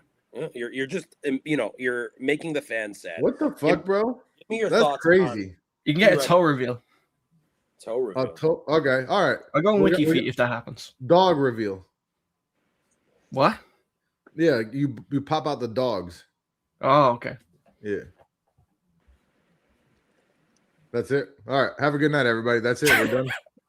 I might be wrong. Give us your thoughts on this, bro. King Green or Robert or Bobby or Bob, whatever you want to call him. I'm fucking bewildered at the minute. So, King Green, Rupert Green, taking on Terrence McGreen. Rupert is crazy. I do honestly haven't a fucking clue, but I'm going to trust. So real. That's so real. I have two factors to go off of, and they're both in-depth analytical points. It's the year of the Unk, and people want to talk about the Nina Drama curse.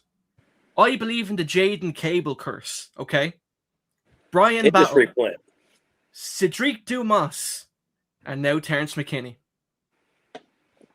It's over. Hey, who is Jaden Cable? Where the fuck did he come from? He was a media company guy. Just got connections. I had no idea who he was, and then he just sprang up with 50,000 followers. Yeah, I was gonna do a deep dive into him, and then I just thought I'd leave it because he seems like an okay guy. Why are you, as a man, doing a deep dive on another grown man? Hey, it was Pride Month last month, okay? That's facts. That is facts. Yes, he got you there. Teron Brown from the motherfucking rack. So you're going Bobby. You're going Rupert Green. Is that right? Yeah, Rupert Green. So you're going Rupert. DS, you're going Terrence McKinney by Terrence McKinney ways. I've seen people breaking down that this fight's going to decision. MMA Toad, for example. Shout out MMA Toad. Love you, respect you, but you're out of your fucking mind. That's not. Yeah, that's crazy. I mean, I could see it. It's not gonna happen. I could see it. I remember Go ahead. I'd be shocked at over 1.5. That's what I'm saying, right? It's Terrence McKinney, and what's weird is like we've always known this about Terrence McKinney. He's a fast finisher, and his cardio starts to fail. Like that's. I all heard you're a fucking fast finisher too, my boy. Hey, you seen Bobby Green talking about that with Terrence McKinney? He's like, he a quick pump chump. Like he just chumps it, like he just chumps and goes. I didn't see that. And then T-Rex, they like asked T-Rex about it, and he's like, yeah, like I'm in and out. I'm ready to leave. Like I'm trying to get my nut and go. Right. But so look, the thing is with like Terrence McKinney, it's like, okay, he's stupidly athletic. Like we know that. Hey, yo. So we know who was that, bro? That was Pereira, bro. That was Pereira. That was damn, he thick. BBL Poeton. But look, we know the deal with Terrence McKinney. We know his cardio is like kind of shit, but like he's so athletic. He was a college wrestler. He's an athlete of all sense. I saw him playing basketball the other day. Looks good at fucking basketball. I remember I asked Charles Johnson last time out, DS, if you recall this. Charles Johnson, we were on the live, and I was like, yo, CJ, like you train with this guy. What's up with Terrence McKinney's cardio? And he was like, look, man, he trains as hard as anyone. He runs. He's got great cardio in the gym. But like some people, when they get in that cage, they are unable to become like who they're not.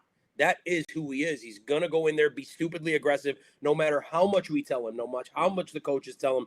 That will not change. That's who Terrence McKinney is.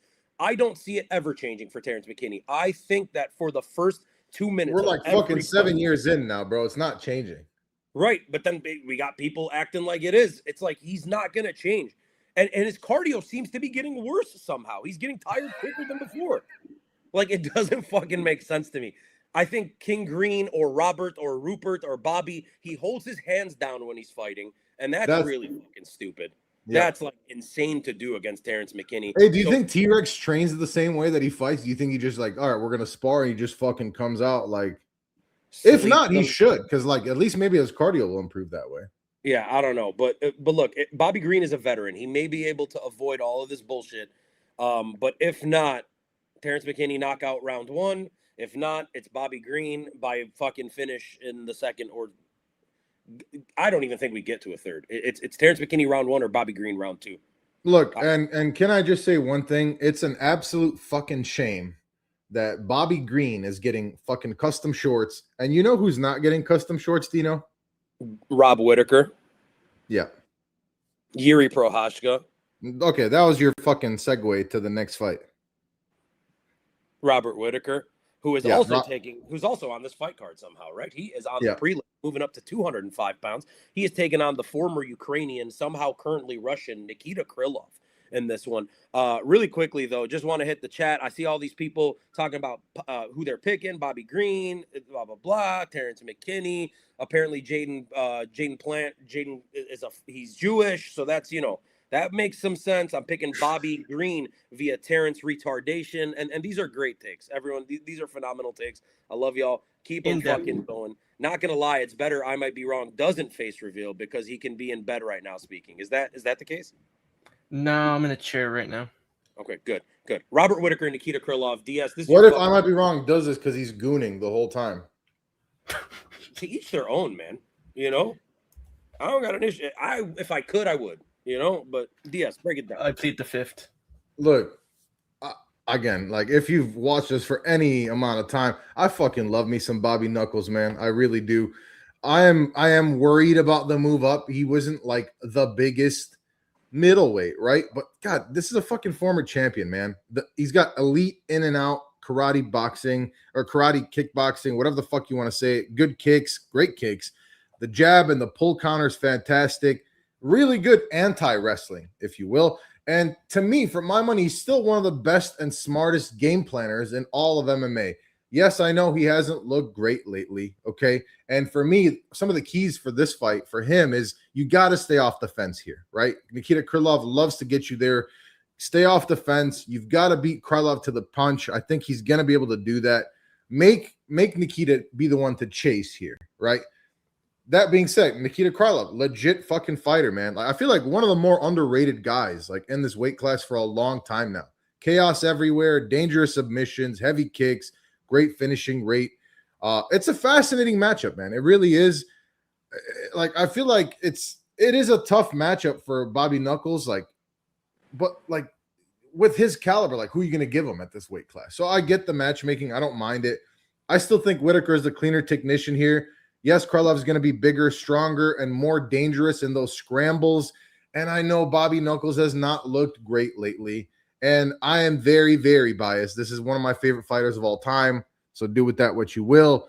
I'm taking Whitaker. I'm still taking Whitaker. I think he gets a decision win here. So DS is picking Bob Knuckles. I might be wrong. Who you got in this one? You know, honestly, people saying that Whitaker is too small for a light heavyweight just ignore that he's an inch taller than Azuma. You know what I mean? So it's just, I don't really buy it all that much, you know. Like, Azamat is structurally like a chubby funster. You know what I mean? Like that's his whole vibe. Yeah, I guess so. But Chubby Funster's insane. Yeah, I wouldn't use those. Yeah. But yeah, Insane thing to say. It's a Ricky Gervais line. I know. I love Ricky Gervais, by the way. Anyway, Whitaker, I feel like is going to be the quicker fighter, and I think he's going to show an improvement in power. I think there'll be an improvement in power in this weight class. I think it's going to go nearly the same as the Ikram Alaskarov fight. Chain him in the round 1 or 2. I don't know why I said the. I love. Inshallah, you're right, brother, because I would love to see that shit. Yeah, Praise be to God.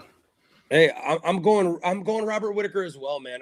I agree. I don't like the move up to 205. I don't think it's the right division for him. I think post this fight, even after a great victory, there's really not many things to do for him in this division.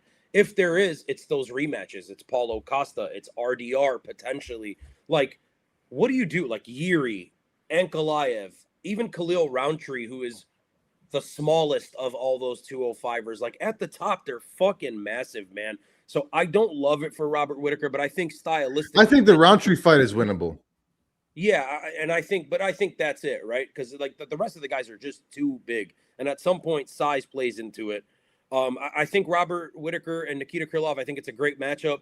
I think it's a winnable matchup for Robert Whitaker. He's more skilled, literally everywhere, than Nikita Krylov, especially at this point. And now Nikita Krylov is chinny, right? We've seen him getting fucking chin. So I don't mind Bobby Knuckles by knockout. I'm going by decision. I think it'll be kind of a war. I think Krylov will have his moments, but I think Bobby actually pulls this one out like a clear 29-28 type of decision. I just don't know what the fuck is next for him in this division, man. It's unfortunate. Hopefully he gets himself some shorts. Khalil Roundtree has shorts. Bro, don't fucking piss me off right now. Like, what kind of outrageous ass timeline are we in where Bobby Knuckles doesn't have shorts, but fucking Bobby Green does, and Khalil Roundtree did? That's DEI, brother. I'm just kidding. I'm sorry, but no, that is some bullshit, though. That is some absolute bullshit. That's because the disrespect is crazy. It's because he took steroids, but told him he took steroids. You know, that's why you got to trust it. Like he took PEDs, but told him about it. It's okay. And then he got a main event after. I really do think that Khalil Roundtree is going to get absolutely fucked on by Ankalaev in a couple weeks. So we'll see what happens there. Yeah, without a doubt. So let's move on to the next fight. We got to get through these. We got about half an hour until the return of the notorious Conor McGregor. Guys, next fight of the night, it is going to be the UFC debut, the highly anticipated UFC debut. So not only do we have Wang, not only do we have Pinas, not only do we have Raw Dog, we have Gable Steveson, who, if you know, you know, kind of fits in with all of those terms. He's taking on Elisha Ellison. DS, break it down for me. By the way, biggest favorite in UFC history, Gable Steveson. I mean, what the fuck am I going to tell you here? It's a tailor-made matchup. If he somehow loses this, like that's the end of Gable Steveson here. He's going to take it down immediately. He's going to get a ground and pound finish in the first round. Minus 3,500. Let's get fucking real, bro. I might be wrong. I think Gable Stevenson's gonna, he's gonna start off a bit slow, get his like gauge in about, and then like around 40 seconds in, I think he's gonna spike Elisha Ellison and win by loophole. Yeah, loophole. I like it. Yeah, Gable Steveson by getting Elisha Ellison hammered, slipping a Mickey into his fucking drink, and then finishing him. Look, Whoa, bro. Do you know what Mickey means? That's crazy, bro. Hey, look, it is what it is. Look, Gable Steveson, man, look, he is He comes in as highly Remember, rated. you're gonna let him talk to you like that, bro? Stop it. That's crazy. Stop it, guys. Please. Gable Steveson, he comes in as highly rated as any wrestler ever in UFC history. Probably the best wrestler to ever transition over into MMA. We've seen all three of his fights live. They're all first-round finishes. Last fight, he struggled a little bit, right? Ate a head kick, and we're very nitpicky by saying, he struggled because he ate one shot, but he handled it well. I'm not fully sold on Gable Steveson yet, but what we do know is that the wrestling is always going to be there, and it is going to be significantly better than anyone else's wrestling that he's ever going to face. So at the low level of heavyweight, he's going to dominate everybody. This is Gable Steveson by any way he wants. Even though the striking's not there yet, he can outstrike Elijah Ellison. He can always take him down and beat the fucking brakes off him all day. Gable Steveson, nothing to talk about. We have nothing to talk about with Gable Steveson for another year and a half until we start seeing him versus those top 5 guys. That's what I want to see. And Yusuf says that Gable touched him. So just got to throw that out there. Not off the table. I don't know. I'm just saying. I just want to. I need to go back. Okay. Do you know what Mickey means? Like in like the actual in Irish thing? slang. Do you know what Mickey means? I think so. A Mickey to me, from the drink perspective, is like slipping a Mickey in someone's drink. It's like fucking date raping them, right? But in like the racist term, I don't know where it comes from, but I know it's like a racist term towards Irish people. Bro, I didn't know the term for drinks, though. That's my bad. But I was just thinking about the Irish slang. Okay. What you just said to me, I'm going to translate it to you. You just said he was going to stick his dick into the drink. That's fine. And he might do that. We don't know. Gable's a wild man, bro. John Jones is in his corner. Okay. That's crazy. Connor is there.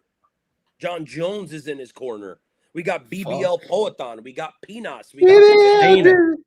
Like, hey, ultimately, is Steveson better than Bo Nickel? Mm-hmm. No. Yeah. He's a better wrestler than Bo Nickel. Oh, better wrestler. Yeah, sure. Okay, Chunda, first of all, that's racist. Why? No, I was just kidding. Okay. Yeah, the rape singularity. He looks Irish. The rape singularity is upon us. I like this. Gable Steveson is a Mario Pinto victim. I agree with that. That's big fucking absolute facts. Truth. Oh shit! Hey, John Jones in the chat, bro. Damn, John Jones told us I'm more than just Gable's corner. Shout out John Jones, bro. Look at it. We got the GOAT in the chat. John, we have a picture with you on Instagram. You should go check it out at the 107 MMA. I was still fat at that point though, so don't judge me if you see it. Look at this. The tasteful thickness comes in and says the legendary penis Wang card and raw dog. Hey, we've been talking about this for a long time. The menage. You think that's Colby thickness or no? I doubt it, man. I doubt it. I think he spells his name with an E at the end, which is fucking bananas Fosters, my boy. Moving on to the next fight of the night, and it is friend of the channel, Adrian Yanez, and he is taking on there was a one-time champion, the previous champion, but for one moment, Cody Garbrandt was the best fighter on the entire planet that we had ever seen for those 25 minutes. Diaz, give me your thoughts on. Look at Mario Pinto out there, every fucking belt on him. He's future go. He's gonna recreate that DJ. Look, pick. Man, this is a fun fight. I think it's pretty much going to be a boxing match overall. Cody Garbrandt, pretty much a legend of the sport, right? Always a fun fight. But the chin, man, the chin is like just not good. And now he's, in the twilight of his career, taking on a very dangerous boxer in Adrian Yanez. For my money, some of the prettiest boxing in the weight class, potentially in the promotion overall. Unless Colby lands something huge, because he's still got some power, lands something huge early on. Even if he does, though, I just don't see him knocking out Yanez like that, man. I really don't. Yanez is the much cleaner technician. He's got the way better chin here. Garbrandt's pretty much going to be dangerous for 5 minutes. I think it'll be a fun fight. I think Yanez gets the win here. I'm going to say TKO in round 2. I like this really quick. Pinas Wang raw dog card with Gable consent optional Stevenson and Connor no means yes on Miyat. On Miyat. Hey, the rape singularity. Hide your kids, hide your wife, and hide your husbands, Diaz. So they raping everybody out here. What was that guy's name? You don't have to come and confess. We looking for you. We gonna find you. We gonna find you. Hell yeah, I love that. Fucking. I was dancing too, but you can't see it. What'd you say? I might be wrong. I was dancing too, but you just couldn't see it. There we go. And maybe one Antoine Dodson. Look at the fucking ball knowledge in this chat. This is crazy fucking deep. Some legit ball knowers. Jeez, bro. I've heard wrong. Chunda knows his way around a couple of bulls himself too, so we can't say that for a fact. Chunda, give me your thoughts on fucking Cody No Love versus Adrian Yanez. I will gracefully move past that remark, and I will talk about Cody Garbrandt. Cody Garbrandt versus fuck. All right, Adrian Yanez. There it is. I love Cody Garbrandt. He was my favorite bantamweight for a long time. When I saw him move to flyweight, I made a grave for him. It's somewhere in Cork, somewhere there. I can't remember where I put it, but there's a memorial for Cody Garbrandt there when he moved to flyweight. But anyway, he's dying this fight. Like, he's getting chinned. Like, no ifs, no buts, no maybe. The first 3 minutes, he's gonna be prime Cody Garbrandt, but that second round, fuck me. I love this comment. This comment's fucking unhinged. You know, Diddy's fingers still smell like Young Jeezy. Shout out Young Jeezy. Look, Adrian Yanez is my pick. Not only because he's a friend of the channel and he fucking shows me and Diaz support. He's collabing with us. He's always down to fucking talk, and great guy, great fighter. Who doesn't love Cody Garbrandt, right? Very entertaining, man. At his peak was such an interesting story. The second youngest champion of all time. Such a fun fight style. The perfect fight that he had. The entertaining wars he would give us. He's always willing to go out on his fucking shield, which is amazing. The thing with Cody Garbrandt is, like, at this point in his career, the chin is just gone. He has become a 500 fighter. Last time out, if the MMA gods were just, this has to be Adrian Yanez, right? Because Cody Garbrandt won a fight he should have lost because he got his fucking nuts torn off of his body, right? And Adrian Yanez got a draw in a fight that everyone seems to think he should have fucking won.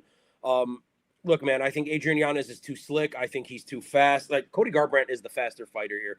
But my point is that Adrian Yanez is going to eventually find Cody Garbrandt. He won't be able to handle the power. Whereas I think Adrian Yanez, if he does get hit, will be able to handle the power.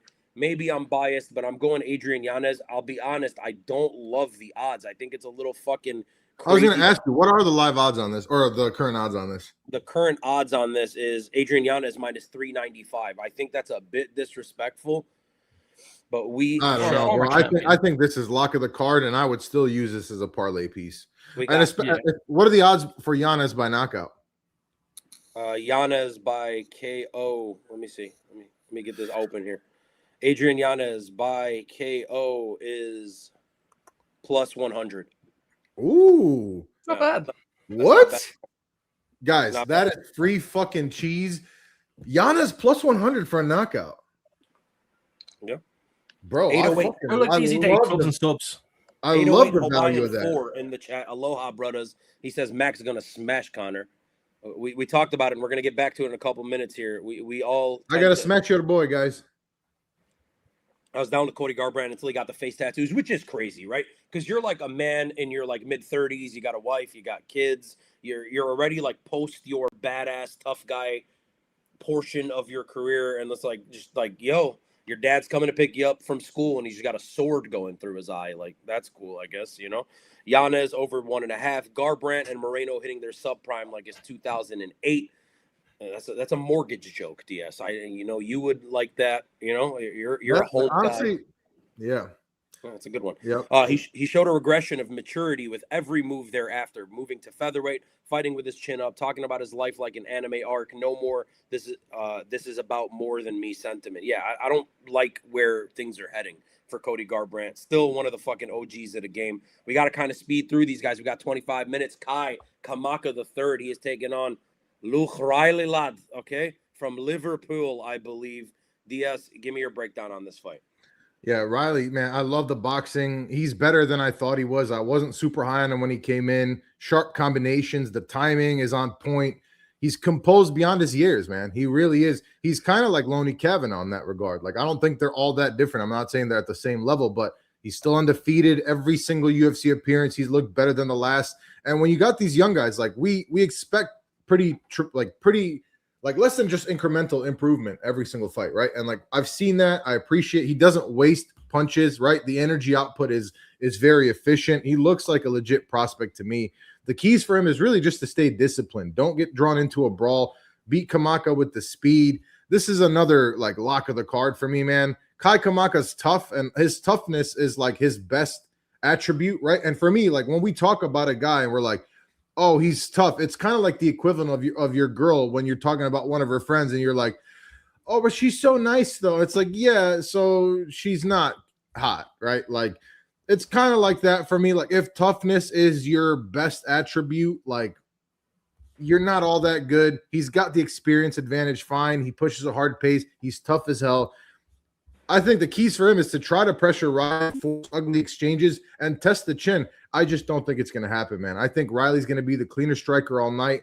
Kamaka's durable enough to make it competitive, but I think we're going to see a big speed difference pretty early on, pretty much off the rip here. The accuracy is deadly too. I think it's going to separate him over the rounds. I think because Kamaka is so tough, it'll be a decision, but I'm taking Luke Riley.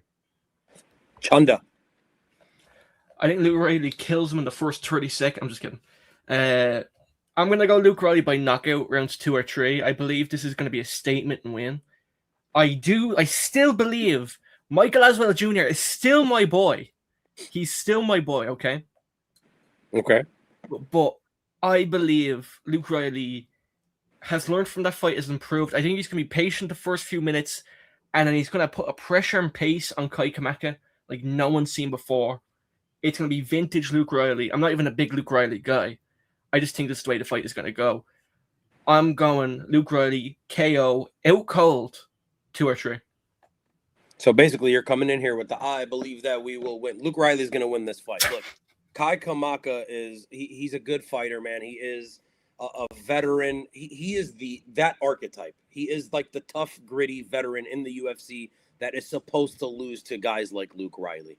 I think this matchup was tailor-made, right? This is a Paddy Pimblett card, more so, and this is something that people don't put into consideration. It's a Conor McGregor card. These fights are carefully crafted for that's such a good point. Yeah, for who the UFC wants to come out on top in this fight. Like there's like Gable Steveson is like the evidence of that. Like the fact that this is where they're letting him debut makes like you know what they're doing.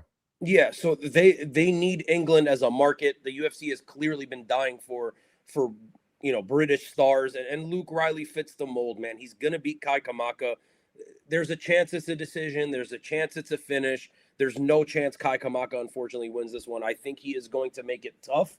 I think he's gonna make it gritty because that's just who the fuck he is. He is a UFC, Bellator, PFL veteran. Like he's got all that shit. Luke Riley's too dynamic, and I see some other people here. The Tasteful Thickness says, when I hear Kai Kamaka, I always think of Marwan Rahiki. And then Teron Brown's going with Kai Kamaka. He's been he's been saying that all week. We'll see. I just don't fucking buy it, man. Yusuf didn't like my analogy, I guess. Yusuf, why? Why you don't like the analogy? Right. He said, oh, she's nice, but not so hot. What the hell does that have to do with the fight? You got to take it all in as a whole. Like, you know what I mean? Like, I thought I set the stage pretty good for that analogy, but maybe not. Yeah.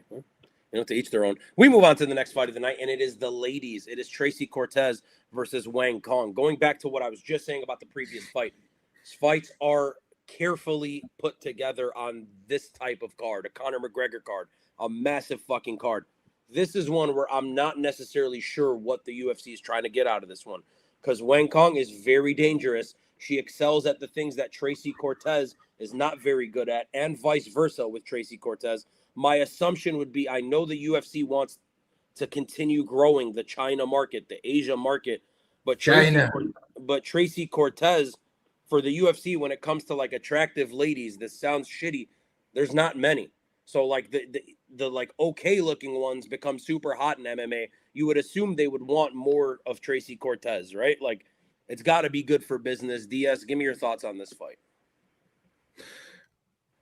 Look, it's a close fight. It really is. And as far as women's MMA, I think it's a great fight. I really do. Tracy Cortez, like, first of all, like, yeah, I love what you said. Like, if you saw, like, you've seen 17 Tracy Cortezes at your high school, right? When you were fucking younger, then you're like, you just thought nothing of them. But the fact that she's a great fighter, it changes it. Anyway, she's a pressure. You know who's hating that analogy, DS? Yusuf's like, Yusuf's lost on that analogy. Is he? Yeah, well, look, you know what? Never hold hands. I'm just kidding. No, Never hold hands broke it down perfectly. If nice is your go-to descriptor for a woman, she's beat. If tough is your go-to descriptor for a fighter, That's exactly it. See, essentially, bro, never hold hands. That's my guy, bro. He gets it. He gets it. That's exactly what I'm trying to say, for real.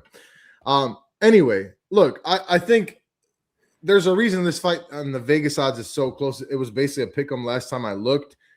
I just think that Wang Kong, as good of a striker as she is, I just think that she's got like the biggest glaring weakness in this fight, and it is that the takedown defense, it's the grappling.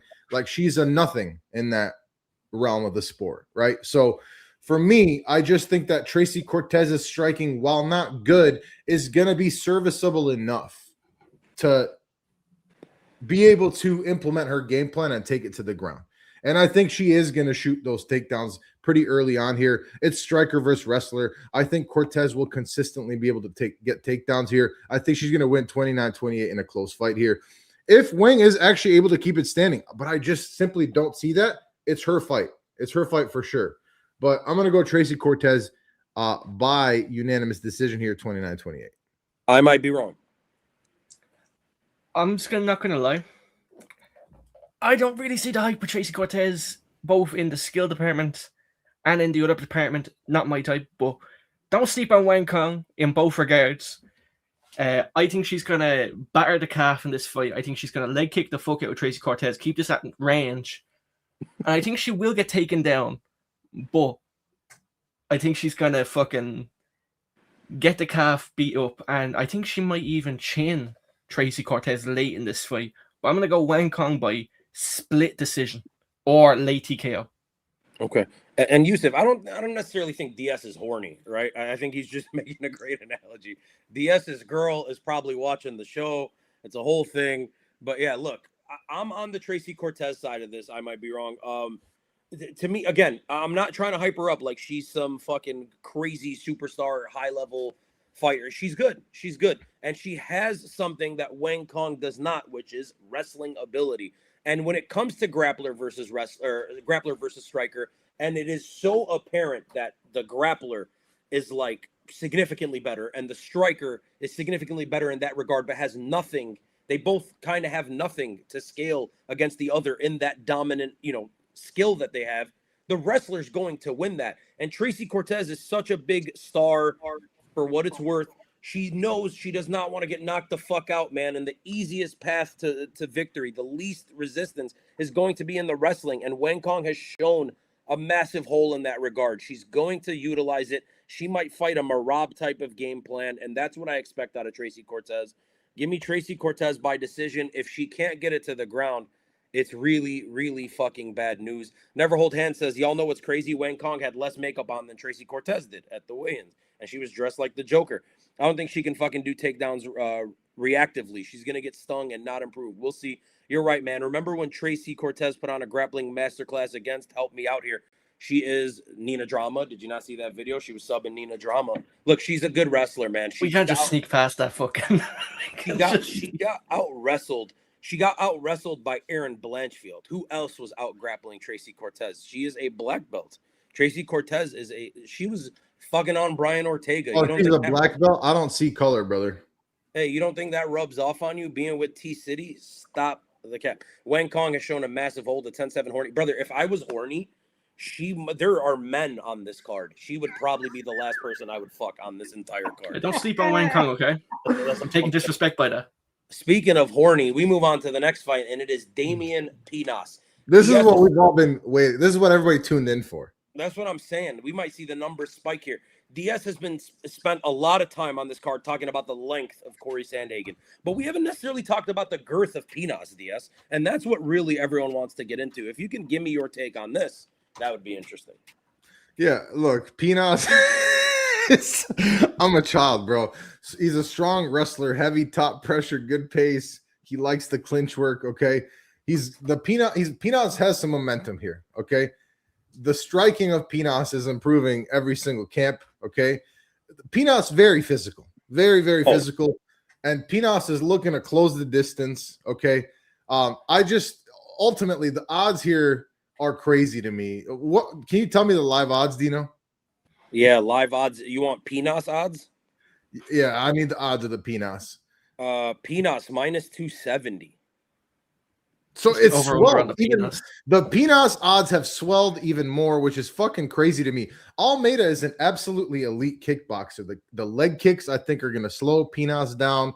The counters are fantastic. He's got huge power. This is probably my favorite dog on the card.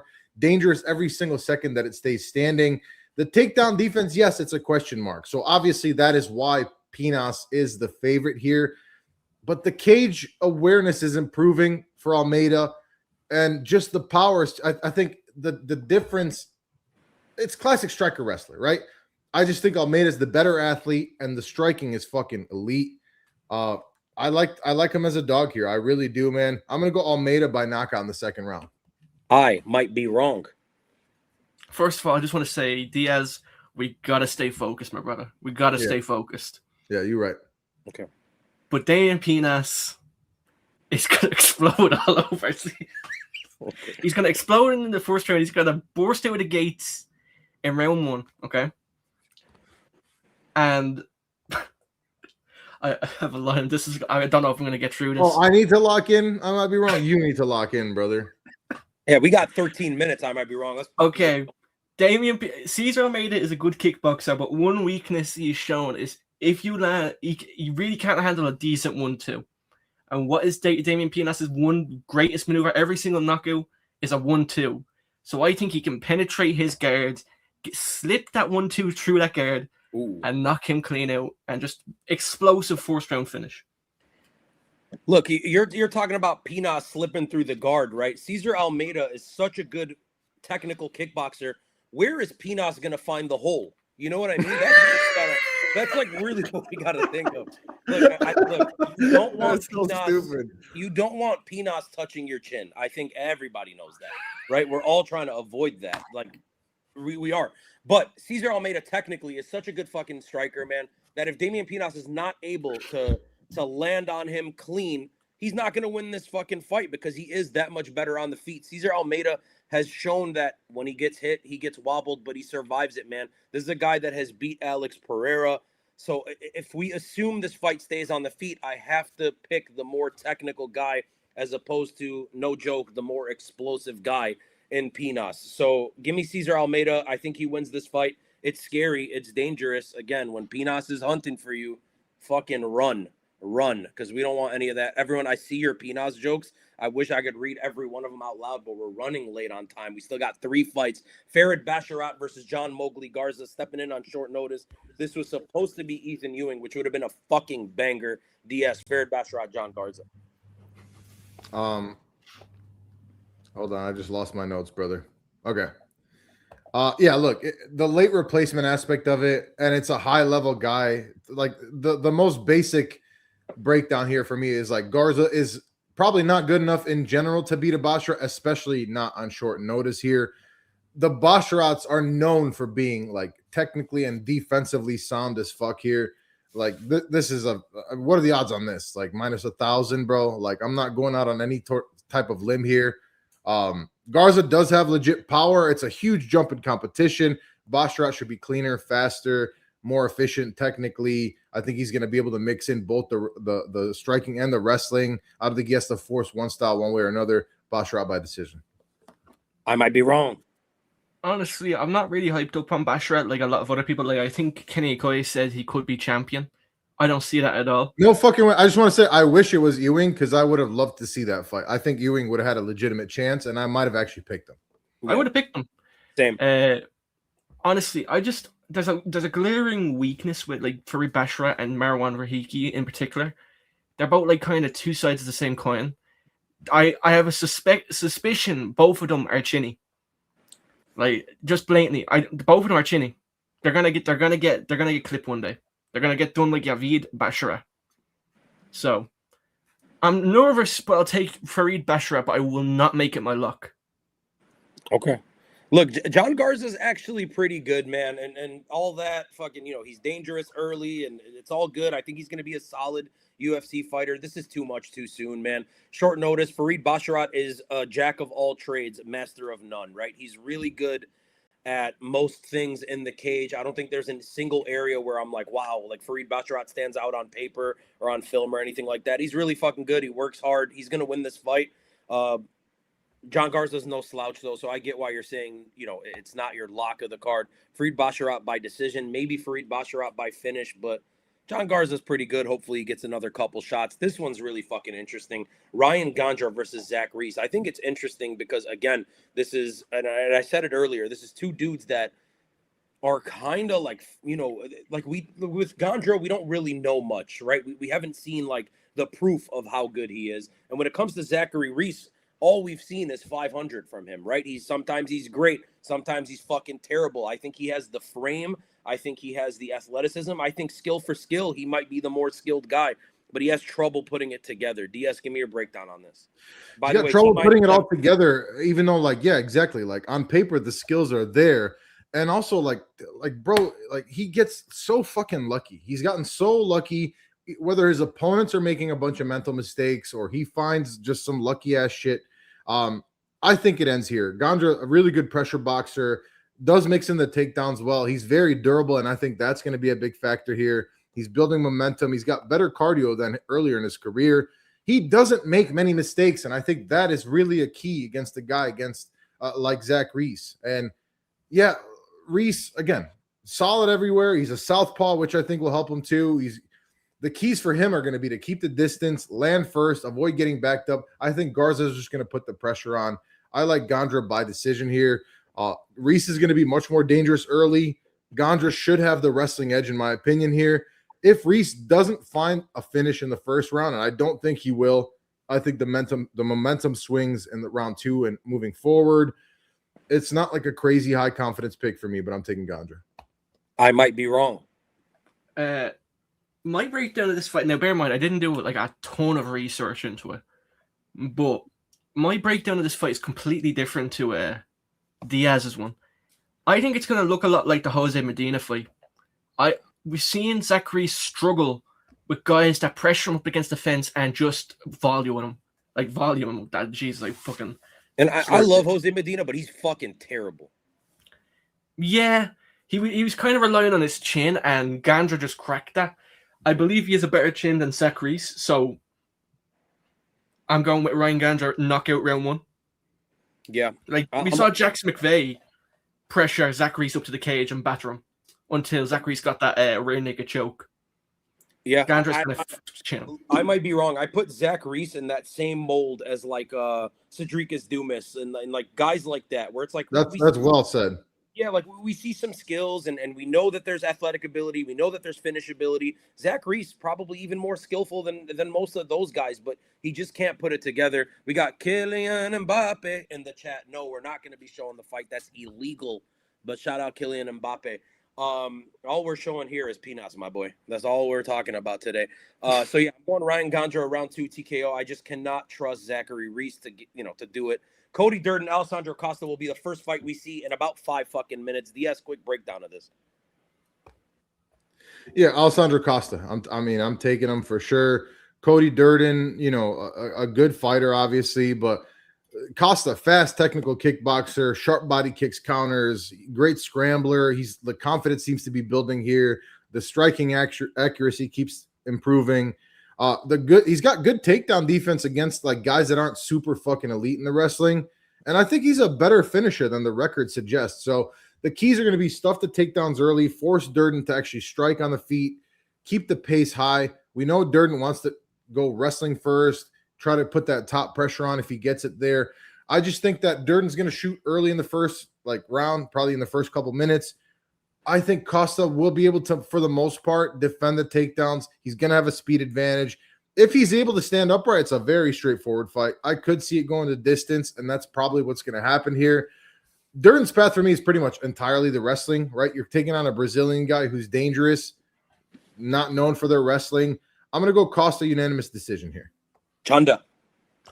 Honestly, I see Durden winning the first round. I can see him doing really well in the first couple of minutes. I feel like Costa at some point is just going to accumulate damage, and I feel like that damage will lead to a finish in round 2. Because while Durden has been having like a resurgence as of late, I feel like his last performance, I think, correct me if I'm wrong, but I believe Jafel Filio was injured in that fight. Am I wrong? I don't know if he came in with an injury, but he didn't look himself. I'll tell you that. He didn't look himself at all. Like I think he broke his foot or something like that. Something went wrong in that fight, and I think Jordan might have a heightened sense of confidence because of that. And Costa has big power. He's good submissions. I can see in the second round, Durden trying to get into a flow state and just getting caught with something, whether it be like a short uppercut, like on a takedown or a knee, or he catches him in like a guillotine or a triangle or something like that. I really see Costa just finishing him in the second or third round. Yeah, I'm going Costa. I'm going round 1 late TKO. I like Cody Durden more as a fighter than I do Alessandro Costa. Like, I'm a bigger fan, but I think he got lucky and just saved his UFC career, got himself an extension last time out by winning that fight. If he hadn't won, he would have been cut. So good for him. He's getting a paycheck. Alessandro Costa hits too hard. Cody Durden's chinny. So I'm going to Durden. Really quickly, guys, before we do the quick last-minute rundown here, Yusuf, thank you for following us on Instagram. Everyone go check us out on Instagram at D107MMA. Yes, Yuri Prohashka follows us, as should you. If you guys are enjoying the fucking program, thumbs up, please. Subscribe, please. It would mean the world to us. Check out I Might Be Wrong. Last second rundown. We do this every Saturday, guys. We fly through everything. We've got 3 minutes, so everyone, 10 seconds. DS, Cody Durden, Alessandro Costa. 10 seconds. Costa. I might be wrong. Costa finish round 2. Costa by finish as well for me, so we agree there, I guess. Ryan Gondra, Zach Reese, DS. Gondra by finish. Gondra by knockout round 1. Also going Gondra, TKO round 2. Farid Basharat, John Garza. You're asking me? Yeah, you go first. Oh, Basharat decision. Easy call. I got Basharat by sub rounds 1 or 2. I'm going Basharat by decision. I think he kind of takes it easy and plays it safe. The man everyone's talking about, Damian Pinas versus Cesar Almeida. Not a fan of Pinas. I think Almeida gets a knockout in the second round. Pinas, explosive round 1 knockout. I personally hate Pinas, so I'm going Cesar Almeida by KO. Tracy Cortez versus Wang Kong. Cortez by decision. Wang by knockout. Tracy Cortez decision. Kai Kamaka versus Luke Riley Diaz. Riley by decision. Riley by knockout. Yeah, I'm going Luke Riley. If I was betting it, decision or knockout, but let's say decision. Cody No Love, a.k.a. Cody No Chin, taking on friend of the channel, Adrian Yanez, who also follows us on Instagram. Yanez by knockout. Easy call. Yeah, Yanez by knockout.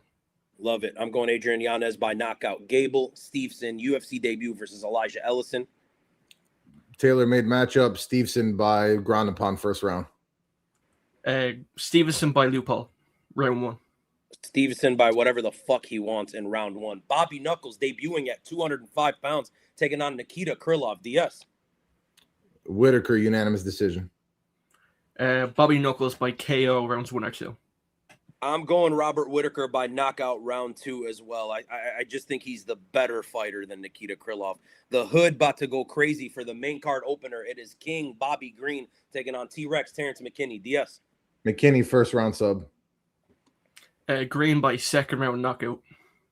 Terrence McKinney round 1 TKO, but I don't mind club and sub. Brandon Roy Vol Raw Dog versus Lonnie Kavanaugh. Kavanaugh unanimous decision.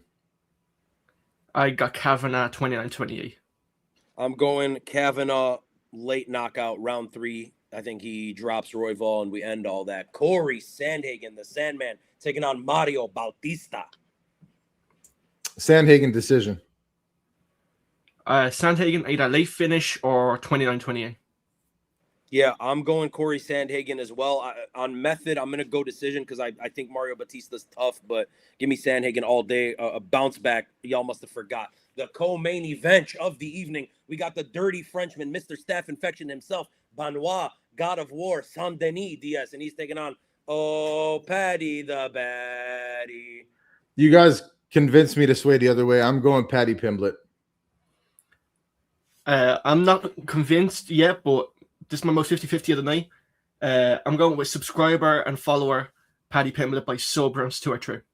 I fucking hate both of these guys, but I'm going Paddy Pimblett. I think Benoit Saint-Denis, just is terrible off of his back, and I think Paddy Pimblett will get it there. And then the main event of the evening, my goodness, 5 fucking years in the making, the return of the Mac, the notorious Conor McGregor, and he's taking on the Blessed Express, the best is blessed DS, Max Holloway. Don't come for me, but McGregor round 3 knockout. I'm gonna go Holloway by TKO rounds 3 to 5. Yeah, I'm gonna be. Might be a quit on the still. Damn. I'm going to be a basic bitch. I'm going Max Holloway TKO up against the cage, round 3, as Conor finds himself moments early, but eventually fucking fades. Guys, that is it. It is the return of Conor McGregor. It is 4:02 p.m. Central Time. That means the card has started. Once again, if you guys enjoy... Go Norway, by the way. Shout out Norway. Erling Haaland, baby. I'm all for it. Like and subscribe. It would mean the world to us. Follow us on Instagram at D107MMA. Check out our boy Chunda. I might be wrong. MMA over there. He's always dropping some fucking content. If you guys are looking for a live stream to go follow, I suggest go and follow our boy Fight Society. He is live. Go check him out. DS, you want to come over for the fights? Have a couple 2-treat beverages? I'm going to see New Japan Pro Wrestling actually tonight, but I'm down to slide after if you're free. I'm being Hoffman Estates. That's wild. Text me, let me know. Gilbert in the chat. I don't know, man. Last time I sent something, I was ignored. I'm just saying. Gilbert, get your ass to my house. I might be wrong. Thank you, guys. Love y'all. Appreciate y'all. Like, subscribe on the way Gilbert out. who? GS, bro. That's GS? What the fuck? Love y'all. Appreciate y'all. Thank you for watching. Like, subscribe. Let's go watch some fucking fights. Peace.